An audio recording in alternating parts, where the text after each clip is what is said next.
Welcome to downtown Miami Brickell. This is the 305. We're in Q Studios, and this is my tag team partner, Fresh. Let's go. Listen, guys, 305 Podcast is live right now. One of a kind, first of his kind. My boy Gary here, numbers guy, as you guys know. So what we're going to do in this podcast is we're going to talk numbers, we're going to talk current events, and we got Don Lucro with the news, who will be coming in later on today. But you know, Fresh, one of the things I always want to talk about is your success. First time I saw you, I was in Cleveland, Ohio. I was a local celebrity then, so I had you beat by a little bit. But it was in Cleveland, so I guess it really doesn't matter. You know, it is what it is. But I will say this, for everyone listening in my hometown, if you can make it in Cleveland, you can make it everywhere. Trust me on that. So you made it here. And the first time I saw you was that Grant Cardone clip. Yeah, so back then, man, it was a lot going on. I was trying to be successful, trying to find a way. And it's funny because that clip that you guys saw of Grant Cardone changed my entire life. Because I came to America to be successful. I thought I knew what I was doing at the very beginning. I didn't know shit. I came into the space, humbly, of course, and I was humbled by their comments. But it didn't break me down. I figured out, you know what? All right, this is the beginning of my journey. I failed at the beginning, but it's not the end of the road. And what happened was I focused on making money at that point in time, looking at real estate. And eventually, I worked my ass off on nonstop overtime, 2-3 jobs, bought a property, invested in some crypto as well, and the podcast. So it worked out. You know, when you look at yourself, what country are you from? Barbados. Okay, some 246. Some shithole. Okay. What? Bro, some shithole. Hold okay. on. But it is not a third world country. All right, man. It's very developed and one of the best countries in the world. Just you know, shout out to Rihanna, by the way. You know, if you have someone on the bench, the mother's still gonna think, you know, you should be starting. So that's all that was over there. You know, anyways, that's why you live in America, brother. Yeah. Because this is the best country in the world. Can we agree on that? No, it is. It is. And Donald Trump's my president. Even though we're not going to be talking too much about politics, I want to make this clear. Donald Trump is my president, and he never, ever, ever lost an election. This is what I'll do for you, Gary. I'll take you to Barbados one day with your lovely spouse, and you'll see how good Barbados is. How about that? Okay. Maybe, I got you, maybe. You know, but here's the thing. Every time I live in Miami, because that's where we're at.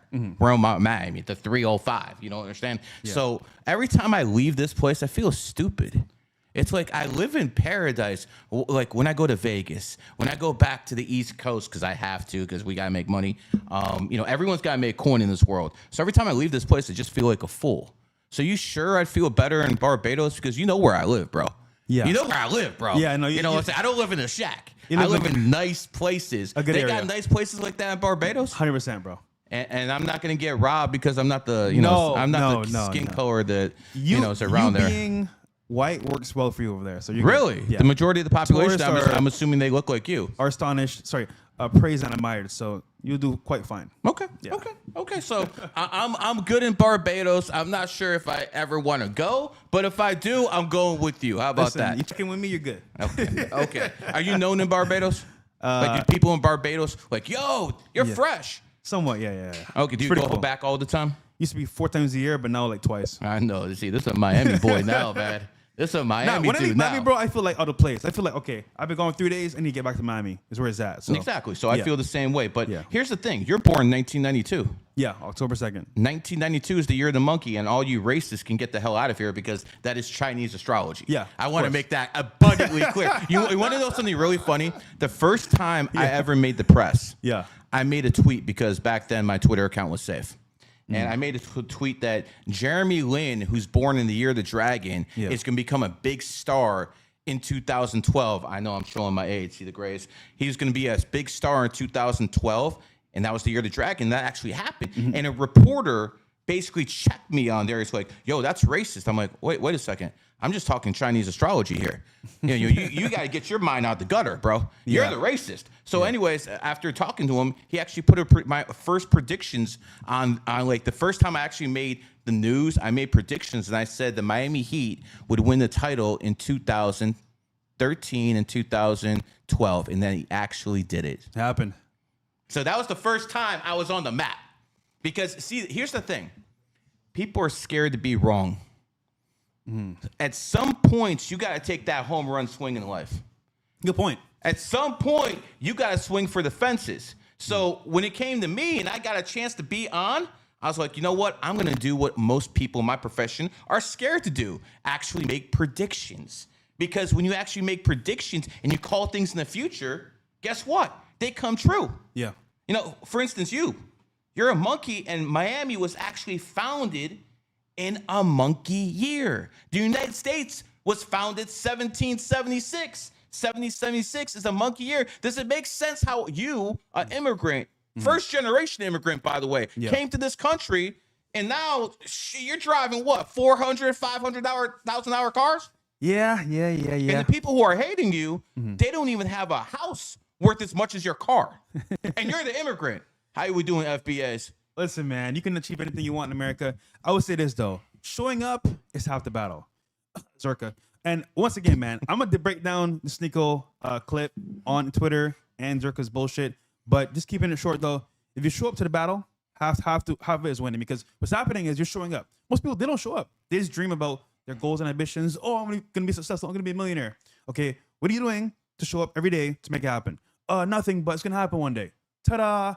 Well, listen to this. In America, you need to be doing things to make it happen. So eventually, at some point... You mean you got to put in work? Exactly. Gotcha. Now, you can work smart as well, but what I'm saying is if you don't even show up to, like, for example, you go to work every single day, right? That's one thing. But I'm saying, like, for example, a business on the side, maybe a career path that you never thought of, learning a skill. That takes time and energy to put into. Everyone wants to be a podcaster like me and you now. But if you just sit there and do nothing, guess what happens? Not bullshit. Nothing. Absolutely. So, but you know, even though, here's the thing. Most you guys out there, if you ever try the podcasting game, 99.9% of you guys will fail. Yeah. You will absolutely fail. You have no charisma. You have no life experience. You have nothing to talk about. Unless you're a woman and maybe you can stick your boobs out and maybe that will give you some views and stuff like that. Yeah. But you have nothing, so you will fail. Here's the thing. At least try. At least try. Because that way you'll know you failed, but at least you tried. Yeah. Try. Also, Try. I would argue as well that, like, you can have the smartest or highest IQ. You can be really smart, be a techie, whatever. But the point is that, like, if you don't take action, then it's for nothing. People that are not so smart, that are kind of like, I guess, dumber than you, they take action because they're willing to take a risk and try things. And guess what happens? They may fail a couple of times, but eventually they strike gold. So trying is half the battle as well as showing up as well. So I would argue that's one of the things that Americans miss on, is trying at least. You know, I think the pandemic really messed up this country psychology-wise. Yeah. We know about everything else that happened, but psychologically, these people forgot what it's like to actually go to work and, like, actually hustle. I want to make this clear. I can retire right now. Okay? I can retire right now. Quite frankly, he can too. But we won't, because we want to keep grinding. We want to keep growing. Always. But see, if you guys were in my position, if you guys had as many zeros in your bank account as I do, if you had all this, guess what? You would have retired or you would have quit. But see, I want to still keep growing. I already put numerology on the map now, and I did that in 2023, my first year down here.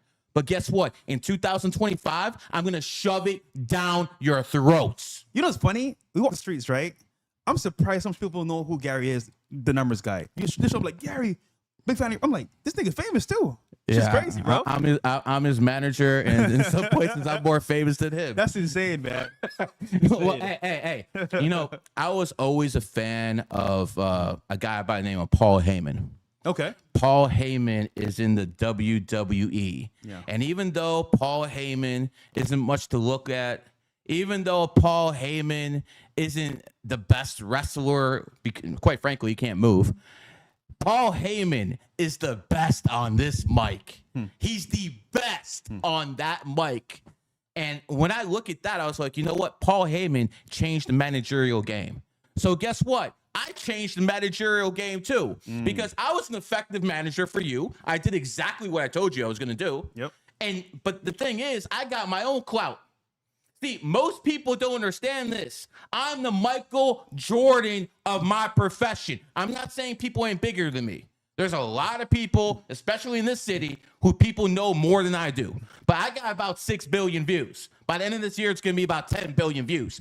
No, not too many people are going to reach those type of numbers. So what I'm telling you is this.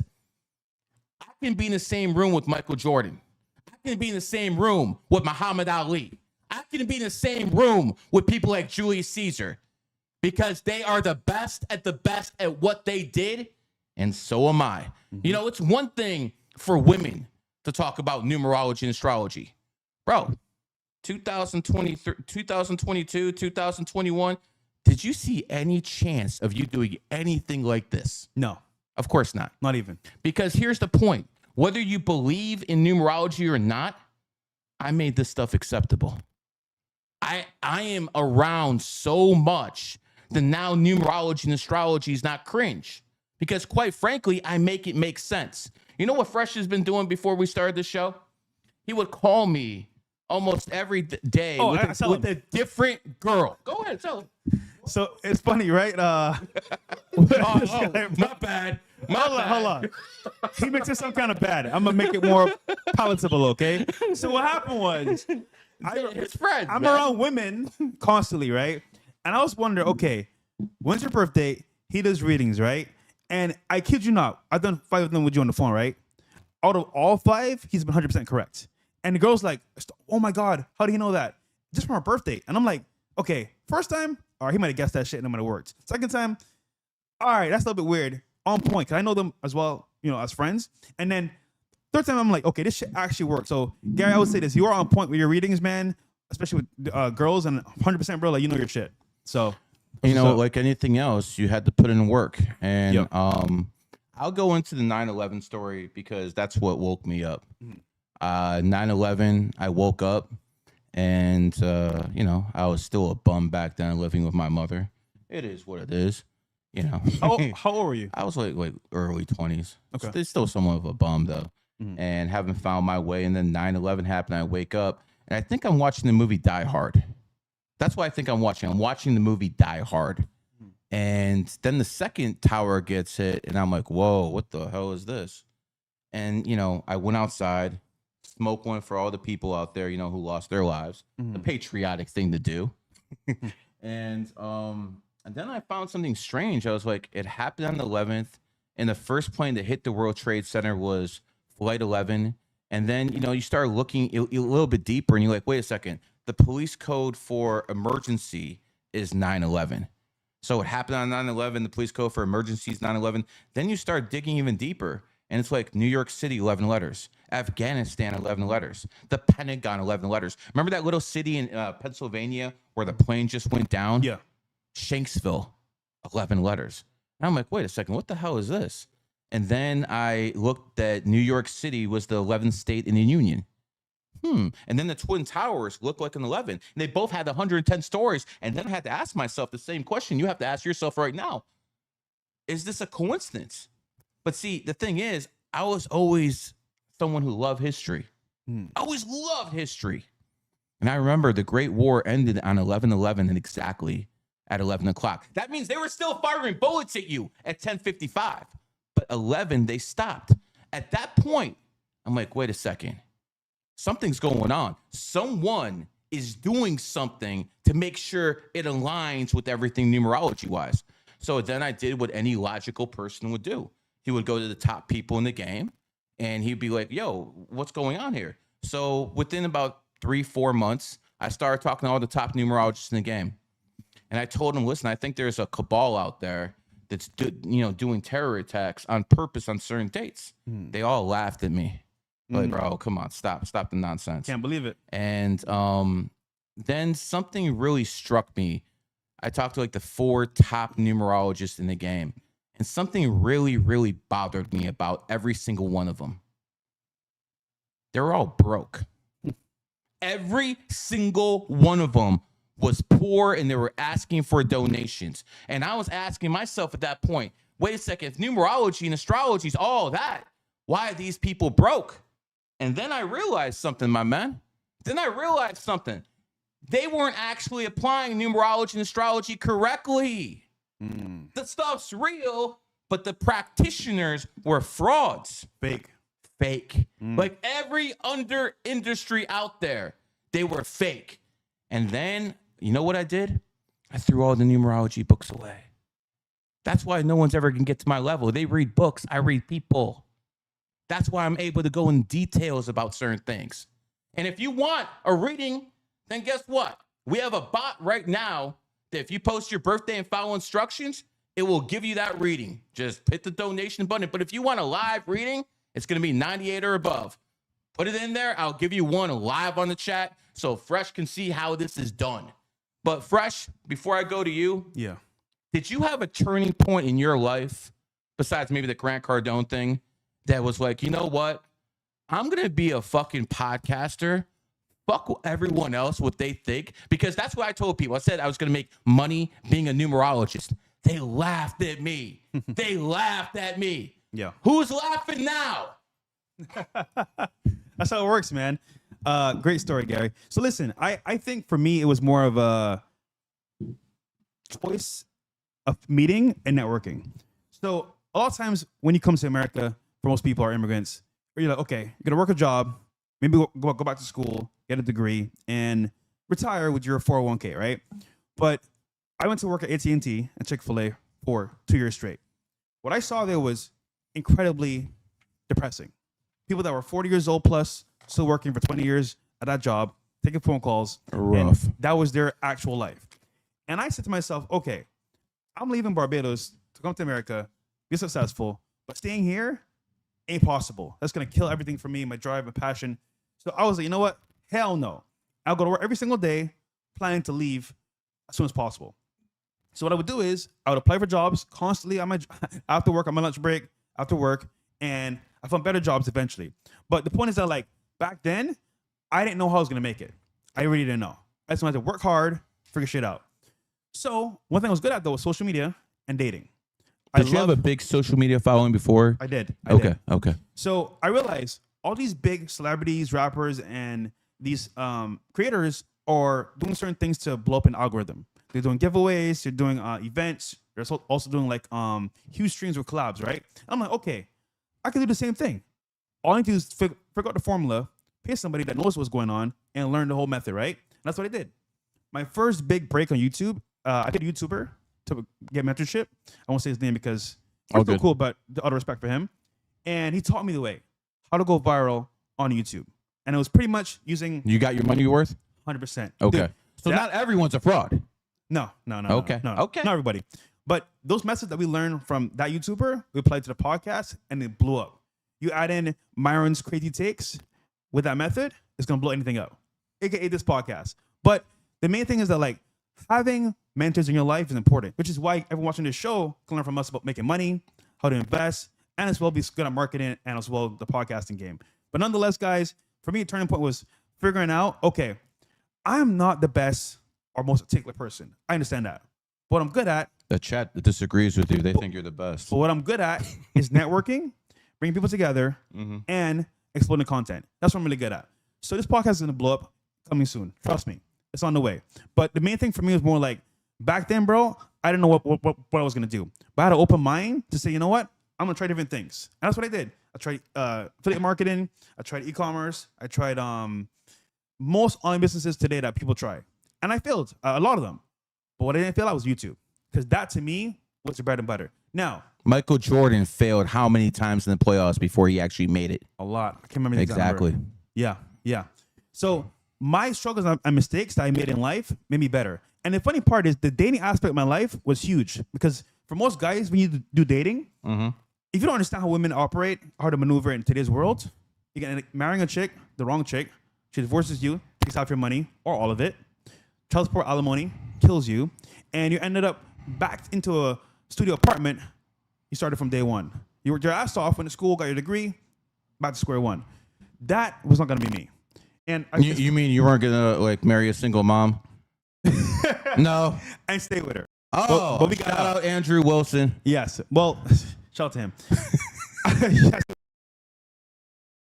But listen, you like that assist though? Everything happens for a reason, right? Yeah. And all my mistakes that I've been through in life. The woman plays around and has her like 304 stage when she's young, and then she finds a simp to take care of other men's kids, and a lot of those simps tend to I'll leave it there. But listen, men are raised to be the good guys, noble, have integrity, and stand up for people that are less or weaker than themselves. That's what men are made to be, right? So naturally, we want to do the right thing, which is being a provider. But to be fair, another man's kids, that's an L. I've learned my lesson. Hopefully he does too. But at some point, how long did it take you to learn that lesson, Fresh? Not very long. About 6 months in, I was like, 6 yeah, months? bro. Well, no, from the very beginning, but I didn't understand what it took me meant. 6 hours. But 6 months in, I was like, bro, what am I doing here? Because remember, I married for religion. I married because back then I want to be a regular Christian, and I want to like fall into the wayside. Sex without being married to somebody is kind of like, you know, it's sin, pure sin. So I was like, you know what? Let me just do the right thing. You still believe in that? Well, to be real, I'm not practicing Christian like I should be, so that's gotcha. But the point is that like back then I was trying to do the right thing. Someone get this man some holy water. But either way, what I'm trying to say here is that like my turning point was understanding that listen, in America, you need a business, you need connections, and you need a good credit score to make it in life, roughly. And I needed all three of those things to happen for me. And I realized the path I was going, working a regular job, was not gonna cut it. So I turned to YouTube, online strategies for marketing and social media, and it changed my entire life. So I teach today people how to date, social media, and offline, and it goes really viral. Fresh, if people want you to mentor them, are you open to such possibilities? Time-wise, no, but we have a membership called the CEO Network. We do it. We got to meet up on 29th actually here in Miami. We're going to do a bunch of activities with the guys. So usually we go to like Colombia, different parts of the world, we travel as a group. Colombia? What are you doing there, Fresh? Well, first off, it's not what you think, bro. But we did activities. It's what the chat thinks, as bro. a group. It's what the chat thinks. As a group, we did activities, and men became better. We had a meeting. We had accountability calls. All my guys in there are moving forward in life, doing well. And actually, some of them are with your guy, Rob, making money with stocks. So yeah. By the way, Rob is over 95% this year on trades. He was 88% last year. Yep. He has not missed one trade in the Fresh and Fit stuff that I put him in for you guys. And remember when I put him in, I said this is the best of the best. You didn't lie, bro. You have to understand, Wall Street lives on making 10% a year. Like these hedge funds that, obviously have like $1 billion, $2 billion. They make 10%, about 100 million, 200 million. They shut down for the year because they have a winning year. Rob is way up more than 10%. Rob is up like hundreds of percents. And by the way, I gave people the biggest short call this decade for free when I told people to short Tesla. Now, here's the thing about me. Not only am I feeding you freeloaders, that's exactly what you are, because you guys have made millions, and I know some people have made hundreds of millions off this call. But you know what? I'm not going to call billionaires freeloaders because they actually do things for you. You guys are freeloaders, okay? I'm going to talk to the audience like a heel because that's what the hell I am. I want people to understand I'm not here to always educate you. Sometimes I'm going to educate you, but sometimes I'm going to talk down to you because I don't understand how people don't see how this works. Yeah. Everyone understands there's things as energy. Energy is real. Everyone believes in energy. We also believe in the law of opposites, yin yang. I think Christians, Muslims, Jews, everyone believes in yin yang. Everyone believes in karma, at least to a point. So what you have to understand is no matter what your sign is, you have an enemy sign. Justin Trudeau gave up power this year. Justin Trudeau, the Prime Minister of Canada, now the former Prime Minister of Canada. You know why? Because he's born in 1971. 1971 is the year of the pig. And by the way, Justin lost power in his enemy year, 2025, the year of the snake. Remember Hooters? I'm sure you've been in Hooters before. I'm not gonna lie, some fire wings. Yeah. So Hooters is struggling. They're actually going out of business. Yeah, I saw that. Yeah, and they were founded in the pig year. So it doesn't matter if it's a person or a thing. They will struggle in their enemy year because people are born and places are founded. The CIA was founded 1947. The year of the pig. They had layoffs in 1977, the year of the snake, and this year they're having layoffs again for the first time. And the biggest one that I can put out there, Elon Musk. Elon Musk, born 1971, year of the pig. I told people what's going to happen. You were on the podcast with Andrew Wilson when I said Musk is going to have a horrible 2025. Yeah. Do you know his stock already went down 40% in a month? People are calling this one of the most historic collapses of all time. This motherfucker has lost $150 billion. Not million, $150 billion. And if you shorted like I told you people to, like I told you good people to, cha-chang. Making money. This is the point. This is what I told you in the very beginning. Those other numerologists and astrologers were broke. They talked about the system. They never applied it. Me, I'm like, wait a second. What's the point of all this stuff unless I can make some bread? See, me and you are the same, brother. We think the same way. Trying to make some money. We're trying to make some money. Because I live in the capitalistic country, and so do you. Because you know what's boring? Retiring when you're young. Why retire? Because you're going to sit on the beach all day, sit Muay Thais and like relax? Fuck that, bro. That's boring. But making money, helping people make money as well, being smart about how you move, and as well networking is fucking amazing. I can't tell you how good it is to travel the world. People know who you are, get access to certain things, UFC events, different fighting events. We're at a UFC event together. Exactly. And how we get there? VIP. By networking. Exactly. That's how we got there. Fresh took me to an event. Yeah. It was the Power Slap thing. Power Slap. By Rumble, which is a sponsor of ours. Shout out Rumble, Shout man. out to Chris. Yep. And, actually, and a coffee of choice too. 17.75 coffee. Giving away a Cybertruck actually in April 20th and 30K. So guys, use the code FRESH for your purchase and get a chance to win a Cybertruck with us. And again, a Canadian is responsible in a part for saving free speech in America. Isn't that crazy, bro? It really is. A Canadian. Your buddy. Yeah. Your buddy. Shout out to Chris, can man. we go out into a little bit of how you network to meet him? Would that be okay? Sure. And before we do that, we're gonna have to do what we call these things. What would they call? Donations. I don't like calling them donations. Super chat. We're gonna call it super supporter and chat. Sam over here is said he's born February 2nd, 1996. He is a pig in 11. He's born on the 33rd day of the year, and he wants to know about himself. So it's very fitting that the first person who gets a super chat on our podcast together is a man born on the 2nd, because you're born on the 2nd. True. You see how this works? And by the way, there's a 3% chance of that happening. So here's the thing about people who are born on the 2nd, man. They're here to be peacemakers, bro. You're not looking for drama. You're not looking for like smoke. You just want to love and peace and everyone to make money. Because 2 is the number of the diplomat. Did you know, Fresh, that most of the greatest conflicts in the world ended on the 2nd? No. The war of attrition between the Nazis and the Russians. It was to the point where when the Russians came back and they got the Germans back for the atrocities they did in Russia, they had something called 80-80. 80-80. And I will translate that. Bro, what does that mean? 80-80 means 8 to 80. It means 8 to 80. Do you know what 8 to 80? Can you figure out what that means? No, you tell me. Yeah, they said it was anyone between the years of 8 to 80 is open game. Do you understand what I'm trying to tell you? Wow. That was the type of level that these people hated each other. They killed each other in the streets. Women, actually, German women would slash their faces just to look uglier.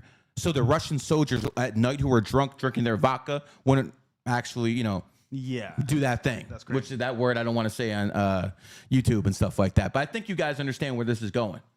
So when you had enemies of that length, the Germans surrendered on May the 2nd. May the 2nd, they came out with the white flags. So this person right here, Sam, you're born on the 2nd. You're not here to get in people's faces. You're not here to be that guy who's going to be, yo, I'm the alpha in the room. I'm going to do everything. That's not what the 2nd here is for. The 2nd here is for compromise. The 2nd here is for actually understanding with other positions of other people. You're very easy to deal with. Yeah. You're extremely easy to deal with. That's before. exactly what I expect out of someone born on the 2nd. So, Sam, when it comes to you, you're also an 11. And 11s are old souls. That's what 11s are. And the old souls got that charisma. So when you're an 11, it's basically one of two things. You either got that charisma like Barack Obama. We ain't talking politics. He's born 8/4/1961. And in America, we will come back and save the So world. when it comes down to Barack, no matter what you thought of him politically, he had that mouthpiece. Yeah, he did. Ronald Reagan, before your time, he was the Republican Barack Obama. He had that mouthpiece. He was an 11.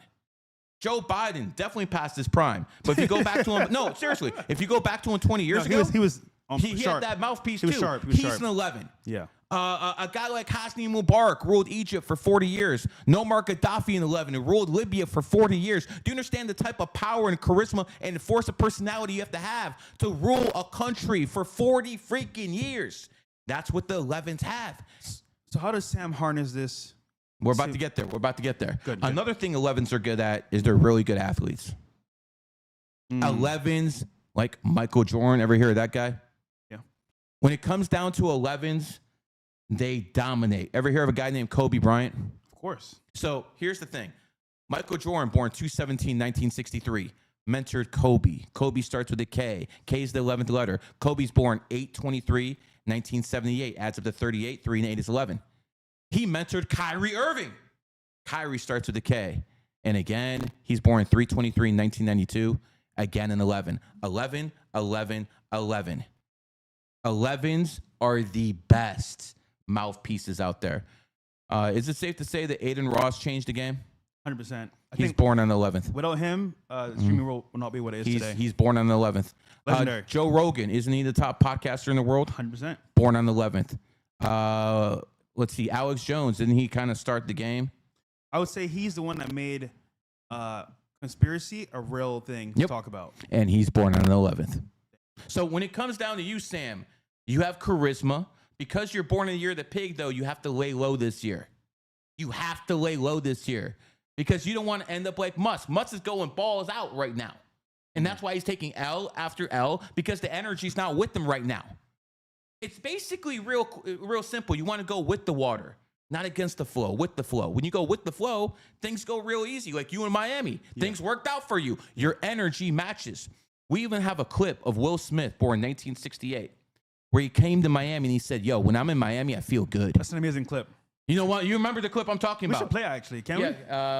If you can go in the Q up IG, it's on there. Will Smith, born 1968. And he said whenever he comes to Miami, he feels good. So my friend, Sam, you're born in the pig year. Ohio, Hawaii, West Virginia. Well, don't worry about West Virginia. But Hawaii. Those are good places to live for people with pig energy. So quite frankly, my friend, that's what you need to do. You need to have that type of energy. You need to be around. And again, lay low this year. You do that year, you'll be fine. I'm telling you. See, I hate doing this, man, because I want to tell people good things. But unlike all these other frauds out there, I ain't going to lie to you. Damn, people making noise over here. Man, this help already, man. It is what it is. If you guys want a reading, 98 or above. If not, the machine will do it. Yeah. So we're going to react to some videos as well and then bring on Dom for actual trending news. But before we do that, so Gary, real quick, I think a lot of people want to know why we're doing this podcast. We brought up earlier, Theophile Podcast, what it means. But truly, I think for most people here, we want to give people value. And we've done that, of course, with our own channels separately. But together, we're going to make it really big. And we're going to do as well, like, ways to make money, like you're going to show us later on too, which is really good. Listen, guys, everyone talks about the same thing. There's genres that, people are really good at. Some other people, they jump in, then they fucking fall off, and they start grifting something else. I've been doing this for a long time, and I know when is the right time to push, and right now is the right time to push. It's the year of the snake. In the year of the snake, a cult takes over. Snake is the 6th sign. A cult starts with O. O is the 15th letter. 1 and 5 is 6. So this is the year that people are actually going to be interested about this stuff. But see, here's the thing. I'm not just going to talk about numerology and astrology. I'm going to tell you how you can make money off this stuff. Because I'm going to tell you something. I'm going to bring one example. I made a lot of money off crypto, okay? I made a shitload of money off crypto. We all did. Okay? I made a lot of money in the stock market too. But I also make money in sports gambling. So I'm gonna make this clear. If you had $100,000 and you put that in the S&P at the beginning of the year, you're down money. If you put that in crypto in the beginning of the year, you're down money. But if you put all that money on the Philadelphia Eagles in the Super Bowl because you knew the Kansas City Chiefs quarterback was born 1995, year of the pig, and you knew the year of the snake on the 29th. So a pig should not perform well in a snake year. If you put your 100K on that, you made 100% of your money. On everything else, you lost. I'm going to make this clear when it comes to gambling. I bought my first house off gambling winnings. Cash. Damn. Cash. Because I went to Atlantic City and I robbed their ass legally. Legally. I'm going to make that clear. Legally. For over $1 million. And I was like, crazy, you know bro. what? Let's buy a house. That's crazy, bro. And you know what? The crazy thing is, I'll tell you the whole story. I was there for about a week and I was down like 100,000. And I went to rebook my room. And they're like, oh, you're the guy who lost all that money in the sports book. We got you. I'm like, oh, really? The whole fucking casino knows I lost 100K. Damn. So I made a call. I got another 20K to come. Lost it. So now I'm down 120. Make another phone call and get another 80K. Off that 80K, I ran into 1.3 million. Within a month, it took about a month. It was May 2021, Resorts Casino Atlantic City. And within a month, they basically fucking told me they're not going to renew my room. And they're limiting my bets. Like, if you're spending 100,000, 50,000 a day betting, you should get a free room.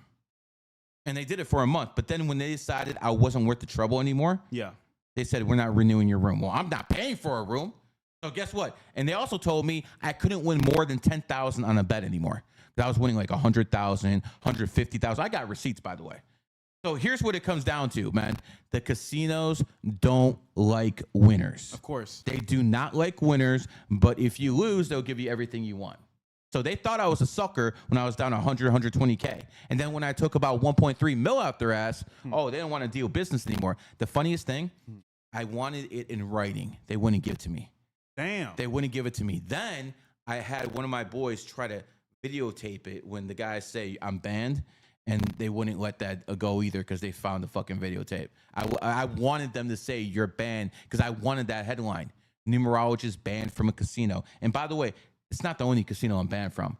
1, 2, 3, 4 casinos around America I'm banned because I quote unquote won a little bit too much money. I'm betting $5, $10 like you guys. So again, the point is, I'm not saying I win all the time too. I fucking take L's. Yeah. But here's the point. Sports gambling is no different than crypto or the Wall Street. You're not going to tell me, oh, I'm going to put my money in crypto or I'm going to put my money in a meme coin and say that is quote unquote less haram than putting my money on the sports team. Now, if you're going to say blackjack, poker, then I won't. I'm not going to argue with you. Okay, but sports betting is the exact same thing. And by the way, I've won 5 Super Bowls in a row. I have not lost a Super Bowl this decade. So when it comes down to it, when it comes to the biggest game of the year, every single year, people in my GG3 community get paid. So would you say that, like, for most people, they should put money that they don't need into this, like money that they don't have to use, or you would say you should just make a portion of your income? Poor people shouldn't really gamble. Okay. I want to make that abundantly clear. That's fair. If you have no money, you shouldn't gamble. That's fair. Like one of the things you shouldn't do is use like a credit card to gamble with. Ooh. Because now you're really asking for trouble. Ooh. Because you're most likely going to lose, and then you owe interest on the money you lose. Ooh. Now you're a freaking moron. So let me make this abundantly clear. When it comes down to it, most people should not gamble. Okay, so who should actually qualify themselves to do this, you would say? I think people should be, if they're single and they don't have a family, if they're around over 50K, 60K, then they can take about 5K of their money and try to gamble with. That's safe. Okay. If someone is about, making about 250,000, then they shouldn't have any issues taking about 30, 40 racks and gambling with it. I mean, I've seen you win really big though. Like, yeah, of course. I'm not gonna lie, man. I'm actually like inspired. I've never done it myself, but it's inspiring because you win a lot of money, bro. Holy shit, dude. Like, what am I doing, man? Yeah, listen. We're not. I could have bought 2 Ferraris, man. We're not pretty money like these OnlyFans girls, man. Yeah. But see, that's because we have morals. Yeah. That's because we have morals, man. Absolutely. Right. Listen, Dom is here. New segment is gonna be trending news with Dom Luker. Let's get into it. What up, Dom? What's going on, brother? Yo. Can you hear us, bro? Having technical difficulties. Yeah. I can hear. Are you muted, bro? No, I shouldn't be. Let me see. We can hear you. Yeah, I can hear you. All right, brother. What's going on in the news? What's up? So we have Captain America star. You have it clipped in, right? So it'll clip in the clip? Or will I set up the clip? Can you share your screen as well, if you guys don't mind? 'Cause Just give him that authority. What's up, Dom? How you doing, man? doing good. How about yourself? You're gonna be here when again in studio? It's Tuesday? So I signed. It has the move-in date for the 22nd for the move-in, but trying to find a way to be there earlier. So just so people know, Dom is the third member of this podcast, and when he's going to be the guy who takes care of the news. If it's news, it's going to be with Dom. Anything breaking that's crazy, a lot of views, Dom covers, and he's a guy we trust for news, man. So shout out to Dom. Appreciate it. Yeah, and it's going to be a ton that's coming out this year. Just even starting with today. So for the video, You know, when it comes down to numerology and astrology, Dom's a perfect example. He's an absolutely perfect example, man. Because last year was his enemy year, and Dom got demonetized right when his enemy year hit. On X. Yep. You see how this works? It doesn't matter who you are. It doesn't matter what you know. It doesn't matter how smart you are, how good looking you are, how much money you have in the bank. Enemy year comes to everyone. Last year came for Dom. It came for Zerka. Zerka had he fell off the earth last year. No one's ever even heard of him anymore. Nigga cook, bro. You know, so when it comes down to it, here's another thing. What year did you pop off, Don? It was in November of 2022, and 23 was really like the hottest year. So 23 was your hottest year, right? 23. Okay. 23. I was Zerka's manager one time. I was his manager when he was the hot guy, and that was 2023. Dom, what day you born on? March 23rd. And Zerka's born on February 23rd. So people who are born on the 23rd took over in 2023. Keep telling me numerology ain't real. It was a great year. It was a great year. I was listed as number 3 on X, the number 3 creator on X, on the whole platform behind Andrew Tate and Elon Musk. So it was a great year for me. All right. Let's see the video. All right. So Captain America star Anthony Mackie, he's going out to pretty much where he's going against the feminists and all of the woke mind, hive mind virus. He's going viral because, of course, he's signed with Disney and being a new Captain America star with Marvel, which they are against the whole masculinity. They're pushing the girl boss mindset and whatnot. So the feminists are pretty pissed off with him over this interview that's going viral today.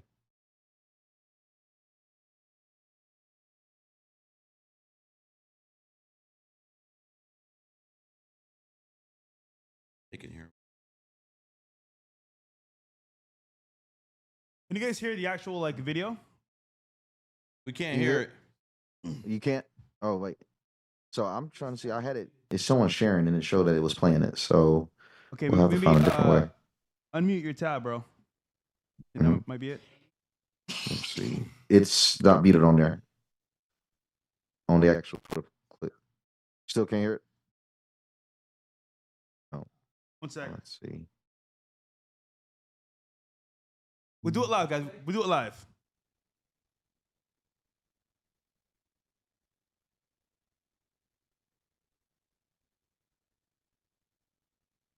Try it now, Dom. What's that? Try it again. Okay. Let's see. All right. Let's go into it. All right. Let's see. Should we play it on our end or no? played it. What do you think? Are y'all able to hear it? Let's play it on our end. Play on our end. Yeah. So just send him the video on Dom, if you don't mind. Okay. Sending it right now. In the meantime, so Dom, just give us a background on what's happening with the actor here. So yeah, Anthony Mackie, he's signed with Google. I'm sorry, signed with Disney, and Disney has been pushing out a whole girl boss, masculine, female energy, don't need a man type of characters. Even we seen with Star Wars, I think it was the Mandalorian. It was about in 2022 that we had the actress. I forgot her last name. It was Gia, and she spoke out against like transgenderism.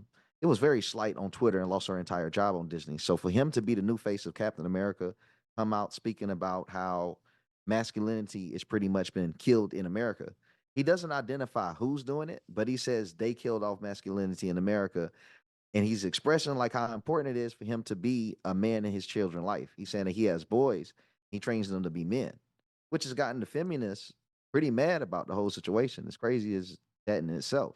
They're mad that you got a man that's out here saying that he needs to teach his young boys how to be men, and that the male culture has been pretty much killed in America.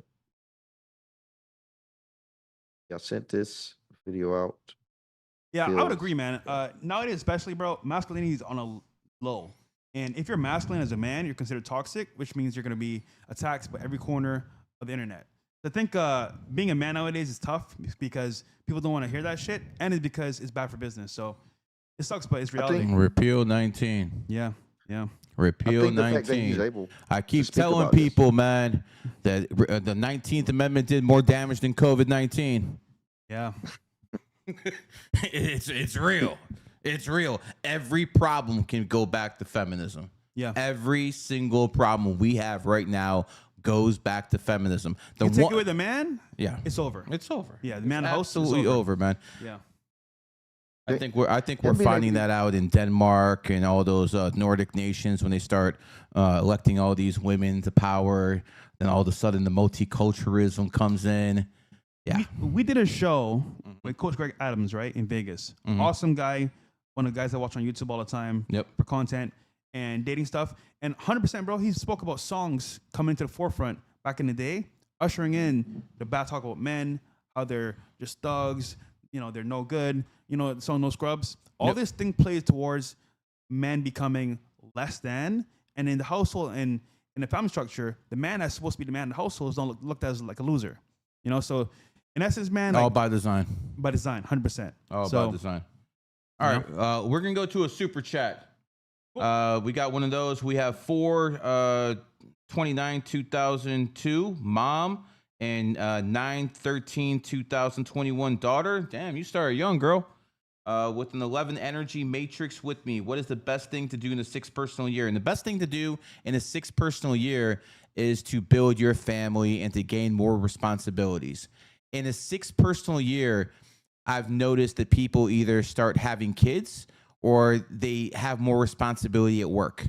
At some point, you're going to have to man or woman up because more people are going to be depending on you in the 6-year cycle. That is exactly what happens in 6 years.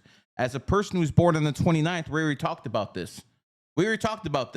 People who are born on the 29th, 2 + 9 is 11, are old souls. But the thing for people who are 11s, you have to learn to control your emotional energy and not let the emotional energy control you.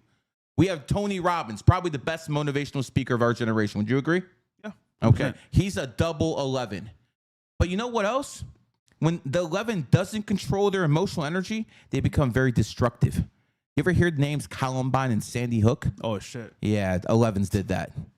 So again, when 11 doesn't have their emotional energy in check, they become a detriment to society. Now, you're also born in 2002, the year of the horse. We know about horses. Horses are here to outwork everybody. He knows a horse pretty well. I know a horse anyway. Myron works his ass off. Yep.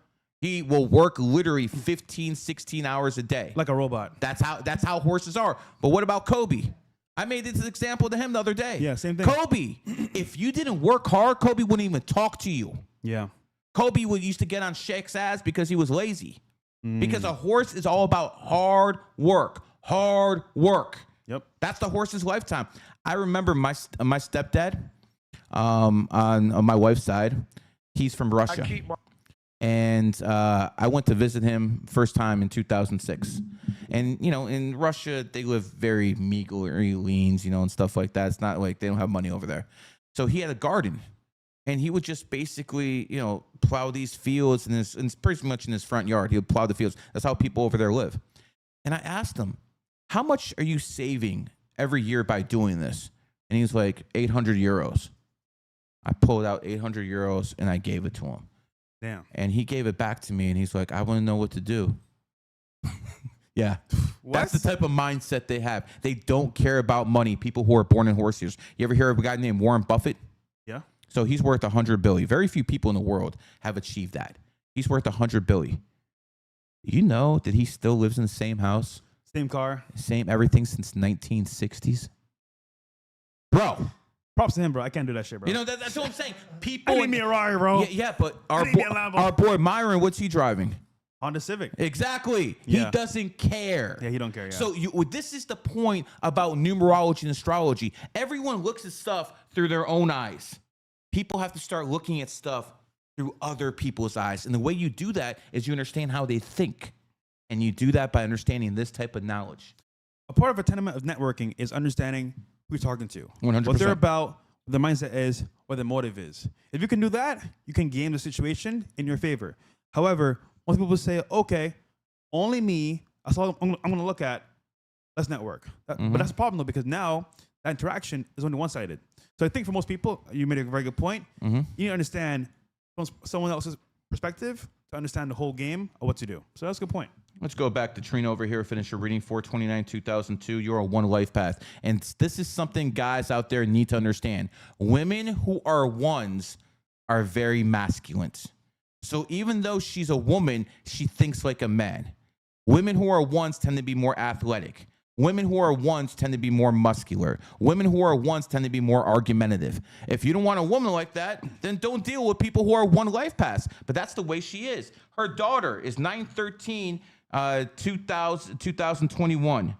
So she's born on the 13th. Guess what? If you're born on the 4th, 13th, 31st, you have to work hard in life. You have to put in work because there's no other way to make it. Good point. People who are you're born on the 2nd. You could probably get by smooth talking people. You got that in you. I've seen it, okay? I'm born on the 7th. People born on the 7th, they're pretty smart. They're teachers. I teach numerology and astrology. But people who are born on the 31st or 13th, they got to work. And here's another thing. They can't be criminals because 4 is the number of law and order. So if someone born on the 4th, 13th, 31st tries to be corrupt, they'll end up in prison before anyone else. Damn. There's free game for you guys. Absolutely free game. So lastly, she's a 9 life path. And because she's a 9, she has an adaptive personality, which is her greatest skill and also her greatest weakness. A lot of drug addicts are 9s. So what you have to understand out there is if she's around doctors, she'll be in medical school.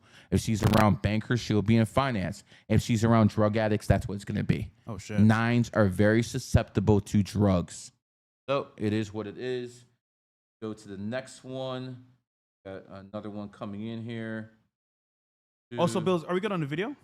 No, hold on. Let me finish these out, finish, man, because we got a few to go. No problem. Horse born January 25th, 1979. I'm 88K in credit card debt. How do I come out of it?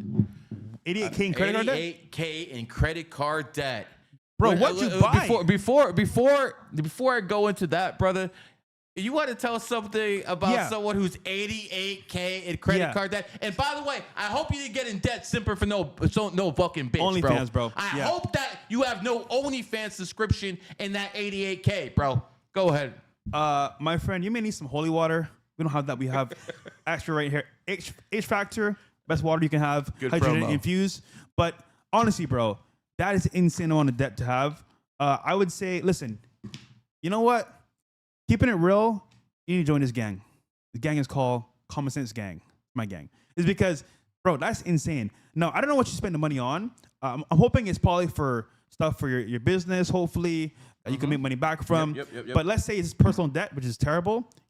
His name is Terrence, by the way. Terrence. The pain you feel right now is good. Because without the pain of knowing you're in this much debt, you think life is fine, but you're negative. You know what's funny? People say all the time, bro, my net worth is 200K, 300K. I'm like, do you have any debt? Yeah, 100K in debt.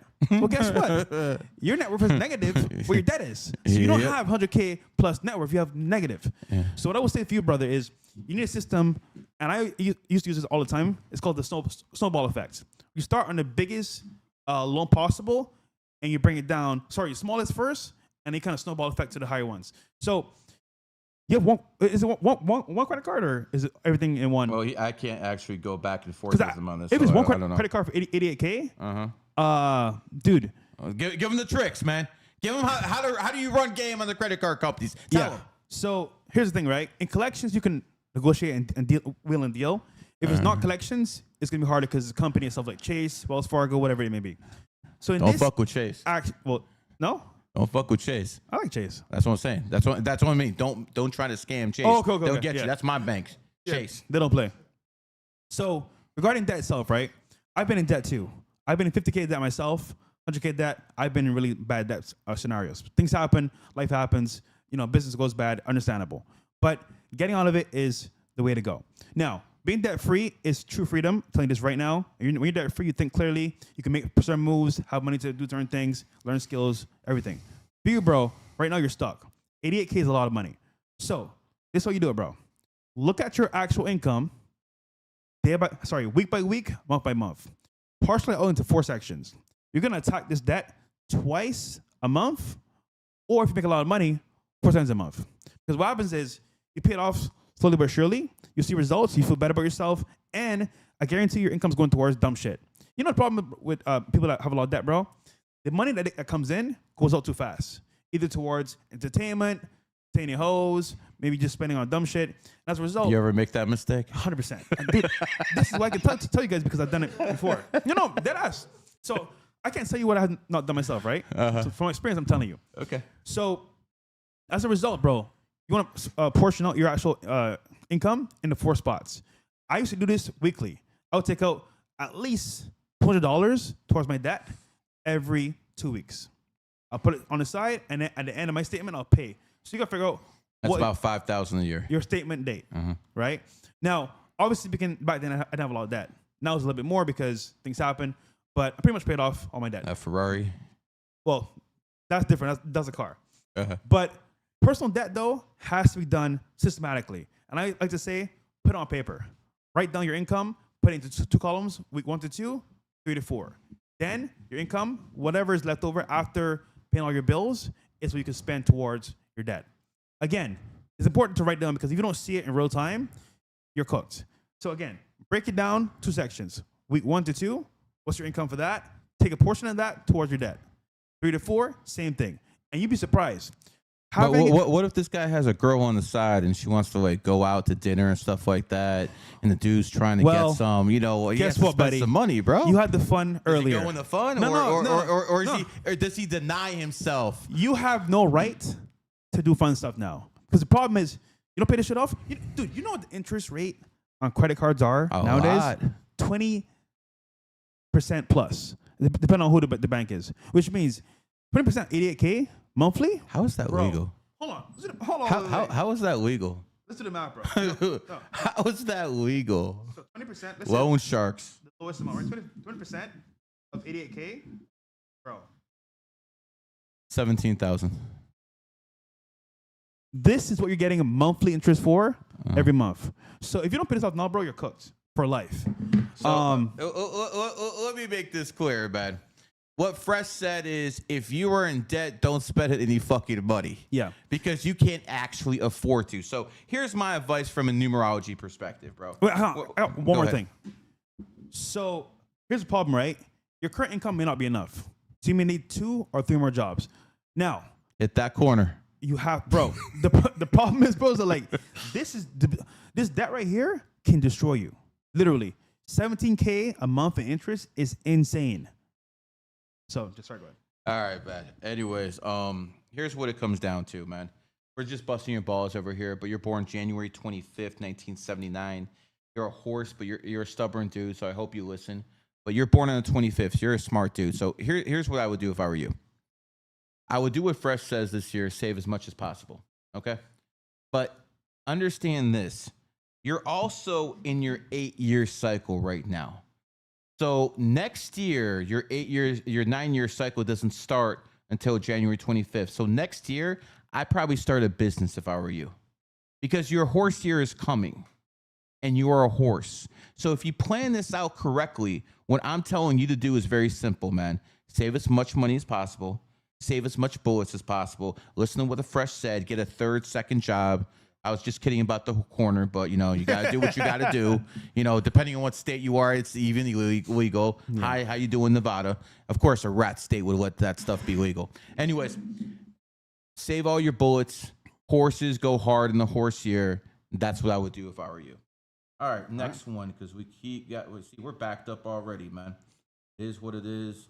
9/25/2000. What exactly do you want to know? Male. So you're in 9 life paths. You're another 25th, just like that guy. So anyone born in the 7th, 16, 25th, you're going to be a guy who likes to take chances in life. Did you know gamble starts with G? G is the 7th letter. How many cards in the deck, Fresh? 52. 52. What's 5 and 2? 7. So 7 is the number of the gambler. That's why casinos have 7 all over there. But see, they lie to you, Fresh. Who would believe a casino would lie to you? Nah, but they actually do. They wouldn't. They would say, they tell you 7 is the number of lucky. There's nothing lucky about 7. Really? As Max says, 7 is the unluckiest number. So when it comes down to it, they tell you 7's lucky, but it's the exact opposite. When you play craps and someone rolls a 7, you lose all your money. They tell you right there, but no one was paying attention. So as someone with 7 energy, you're here to outsmart people. You're here to work harder. You're here to work smarter, not harder. That's what 7s are supposed to do. Now, as a 9 life path, you got 2 of the more intelligent numbers around you. No. 7 and 9. But here's the thing, and I don't care how this sounds. People always get upset at me, but I don't care. 9s are the biggest simps in the world. That's why simps has the first vowel as an I, and I is the 9th letter. So you have to understand, when it comes down to people who are 9s, they are just mesmerized by beauty. Like, if they see a beautiful woman, everything's off the table. They will just simp. Now, will they simp for a 7 or a 6 or a 5? Hell no. The bitch got to be bad. Right. But that's the problem with 9s. If the bitch is bad, they start simping. So my advice to you, watch out for the women.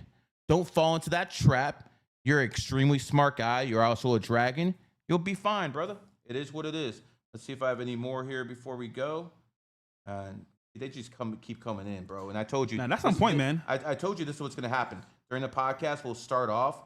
And then after a while, these readings. If someone could tell me my actual life path. You're a 6. No, I'm, for example, like a reading like that. That's awesome, bro. Okay, we got one more. It is 8/15/1992. We have another 9 life path. Now, Stefan, I want to make this clear. People who are born in the 6th, 15th, 24th are different. People who are born in the 6th, 15th, 24th, they must have a family. Some guys can do the Andrew Tate thing, have about 5, 6 different women, have 5, 6 different kids, and it works for them because they're tigers. That stuff works for tigers. That's how they operate. But people born in the 6th, 15th, 24th, they need a home and family. That's why the first vowel in home is O. O is the 15th letter. So for people with that type of birthday to be happy in life, they have to have a family. It is what it is. Without that family, they're not going to be happy in life. I can't change it. Now, this person is also an 8 life path. 8 is the number of money. So here's the thing about 8s, man. Their money is up and down. That's why the shape of the 8 is like this. There's nothing in the middle because the middle class isn't them. They're either coming or going. I've talked to so many 8s. They've made millions, lost millions, made millions. But you know what? You can see here in Miami how that number 8 works. Ever hear of a guy named Jack Doherty? Yeah. Jack Doherty's born on the 8th. He's also like what? 21 years old, 22 years old? Yeah. He's already has like what, 10 M's? Millionaire. Yeah. So again, we have a guy who came from nothing with that 8 energy and made a bag. Another guy we know, Sneeko. Sneeko's born on the 8th. He came from poverty, got his bag, lost it. He most likely will get it back at some point again. But here's the point. They fluctuate with their money. Up, down, up, down. And I show you how this works in everyday life. A lot of these streamers out here who are extremely successful, they got that 8 somebody. They got that 28 somewhere. It is what it is. So for this man, your money's going to be up and down. But see, here's the thing. You're also a monkey born in a monkey country, just like Fresh. This motherfucker came over here, took over. He's a multi-billionaire. He has like 5, 6 supercars. It's like, bro. It's my passion. Like, what the hell, man? Now that I'm thinking about it, bro. Bro, hold on. This guy has more money in supercars than people have in homes, bro. To be fair, though, like, I don't have many vices. That's my only vice. Cars. Like, come on, bro. That's your only vice? That's your only vice? All right, man. Okay. Maybe some girls. But that's about it. Okay? That's about it, bro. Okay. Some. Anyhow, he switched off that topic quick. Switched off that topic quick. It's all good, man. It's all good. The people know who you are, Fresh. Yeah.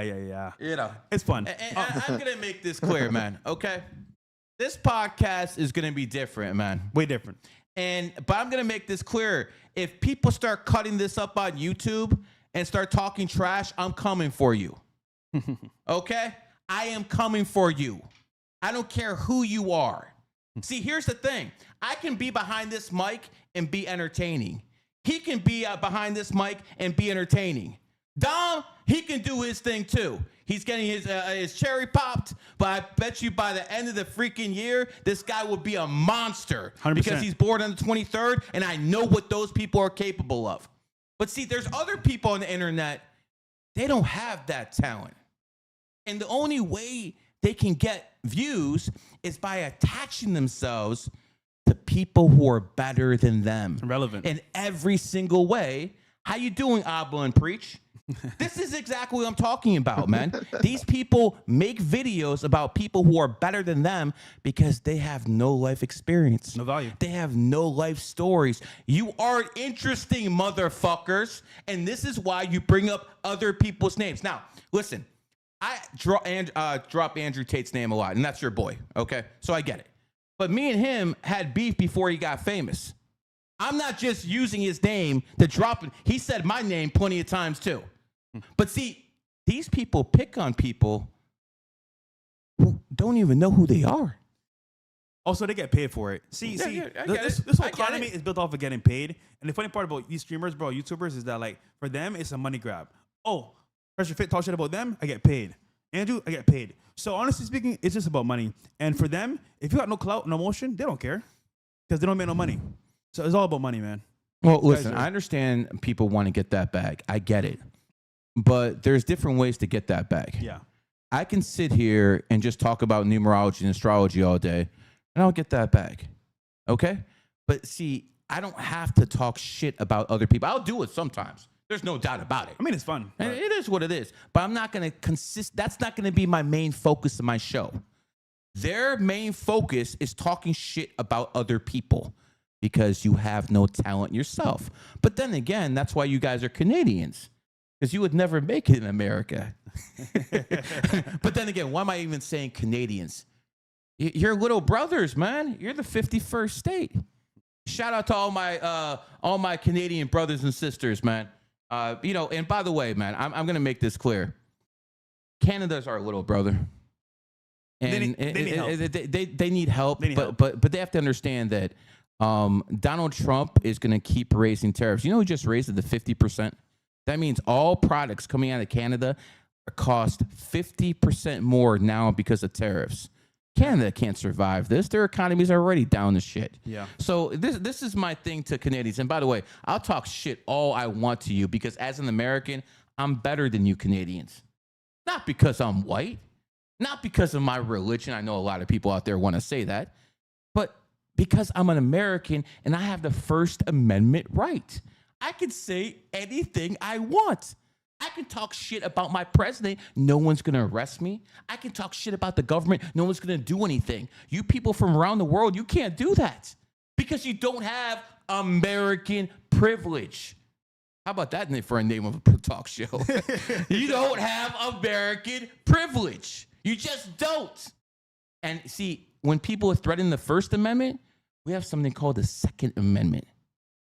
which always backs the First Amendment. That's why I tell people, as an American, I'm better than you people. It is what it is. I live in the greatest country in the world. You're trying to come into my country.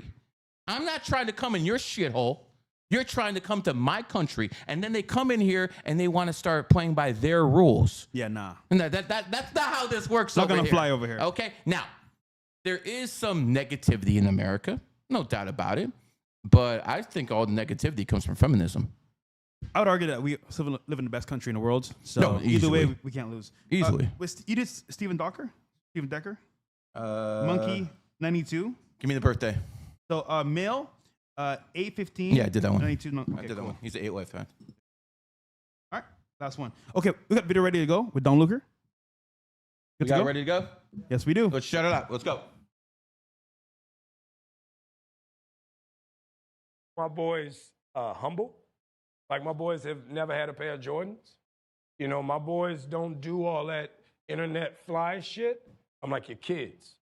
And no, I don't give a I could be the biggest star in the world. Do not let me catch you being stupid. Do not. And my oldest gets it. My 15-year-old, he tells the other ones, he's like, yo, don't make dad mad. Because once you get one that's right, you're going to straighten the other ones out. So it's just that thing of, in the past 20 years, we've been living through the death of the American male. They have literally killed masculinity in our homes and our community, for one reason or another. But I raised my boys to be young men. And however you feel about that, you feel about that.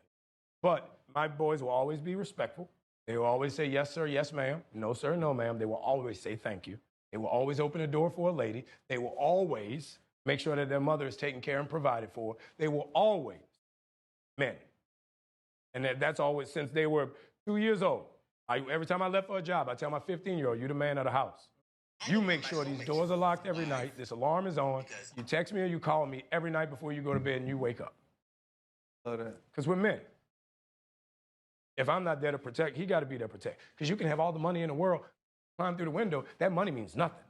You can have all the celebrity in the world, jump through the door, that celebrity means nothing. So you got to have a little guard in there, you know? And so for me, it's always that idea of American masculinity is very different. Hold up. Limitless. Okay, so what he said was real. It was genuine. And I think from the heart, it was being a real man. But society sees it as something bad. No, the feminists say that. Yeah, yeah. And my thing is like, he's raising men to be men, boys to be men. What's wrong with that? But then again, to the woke agenda, to the woke people, it's like, wait a minute. They need to have feelings. They need to be more involved with how they feel. And it's like, no. Last time I checked, a man has feelings for sure, but that's put to the wayside because what's important is providing being a man of the household. But again, he's just saying what it is to be real as a boy to a man. That's it. When I look at what he just said, I couldn't agree more. Yeah.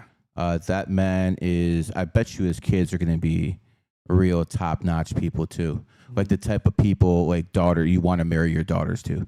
Those are the type of kids he's going to have. Mm-hmm. Because you notice how he said he's going to be tough on them, but he also said he's going to be respectful. Respectful. You know, that basically said that he's a man, but he also knows how to have some compassion to him.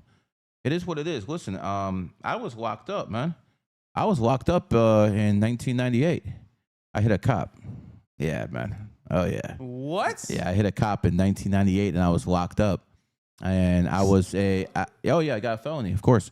See, and bro, hold on. If I did that shit, bro, I'm cooked. No, I got. Come on, man. I got 9 Love months. America, but if I did that shit, bro, I'm done for it, bro. I got 9 months. I'm just saying, 9 months, man. I got 9 months for hitting a peace officer, man. I should have hit him harder.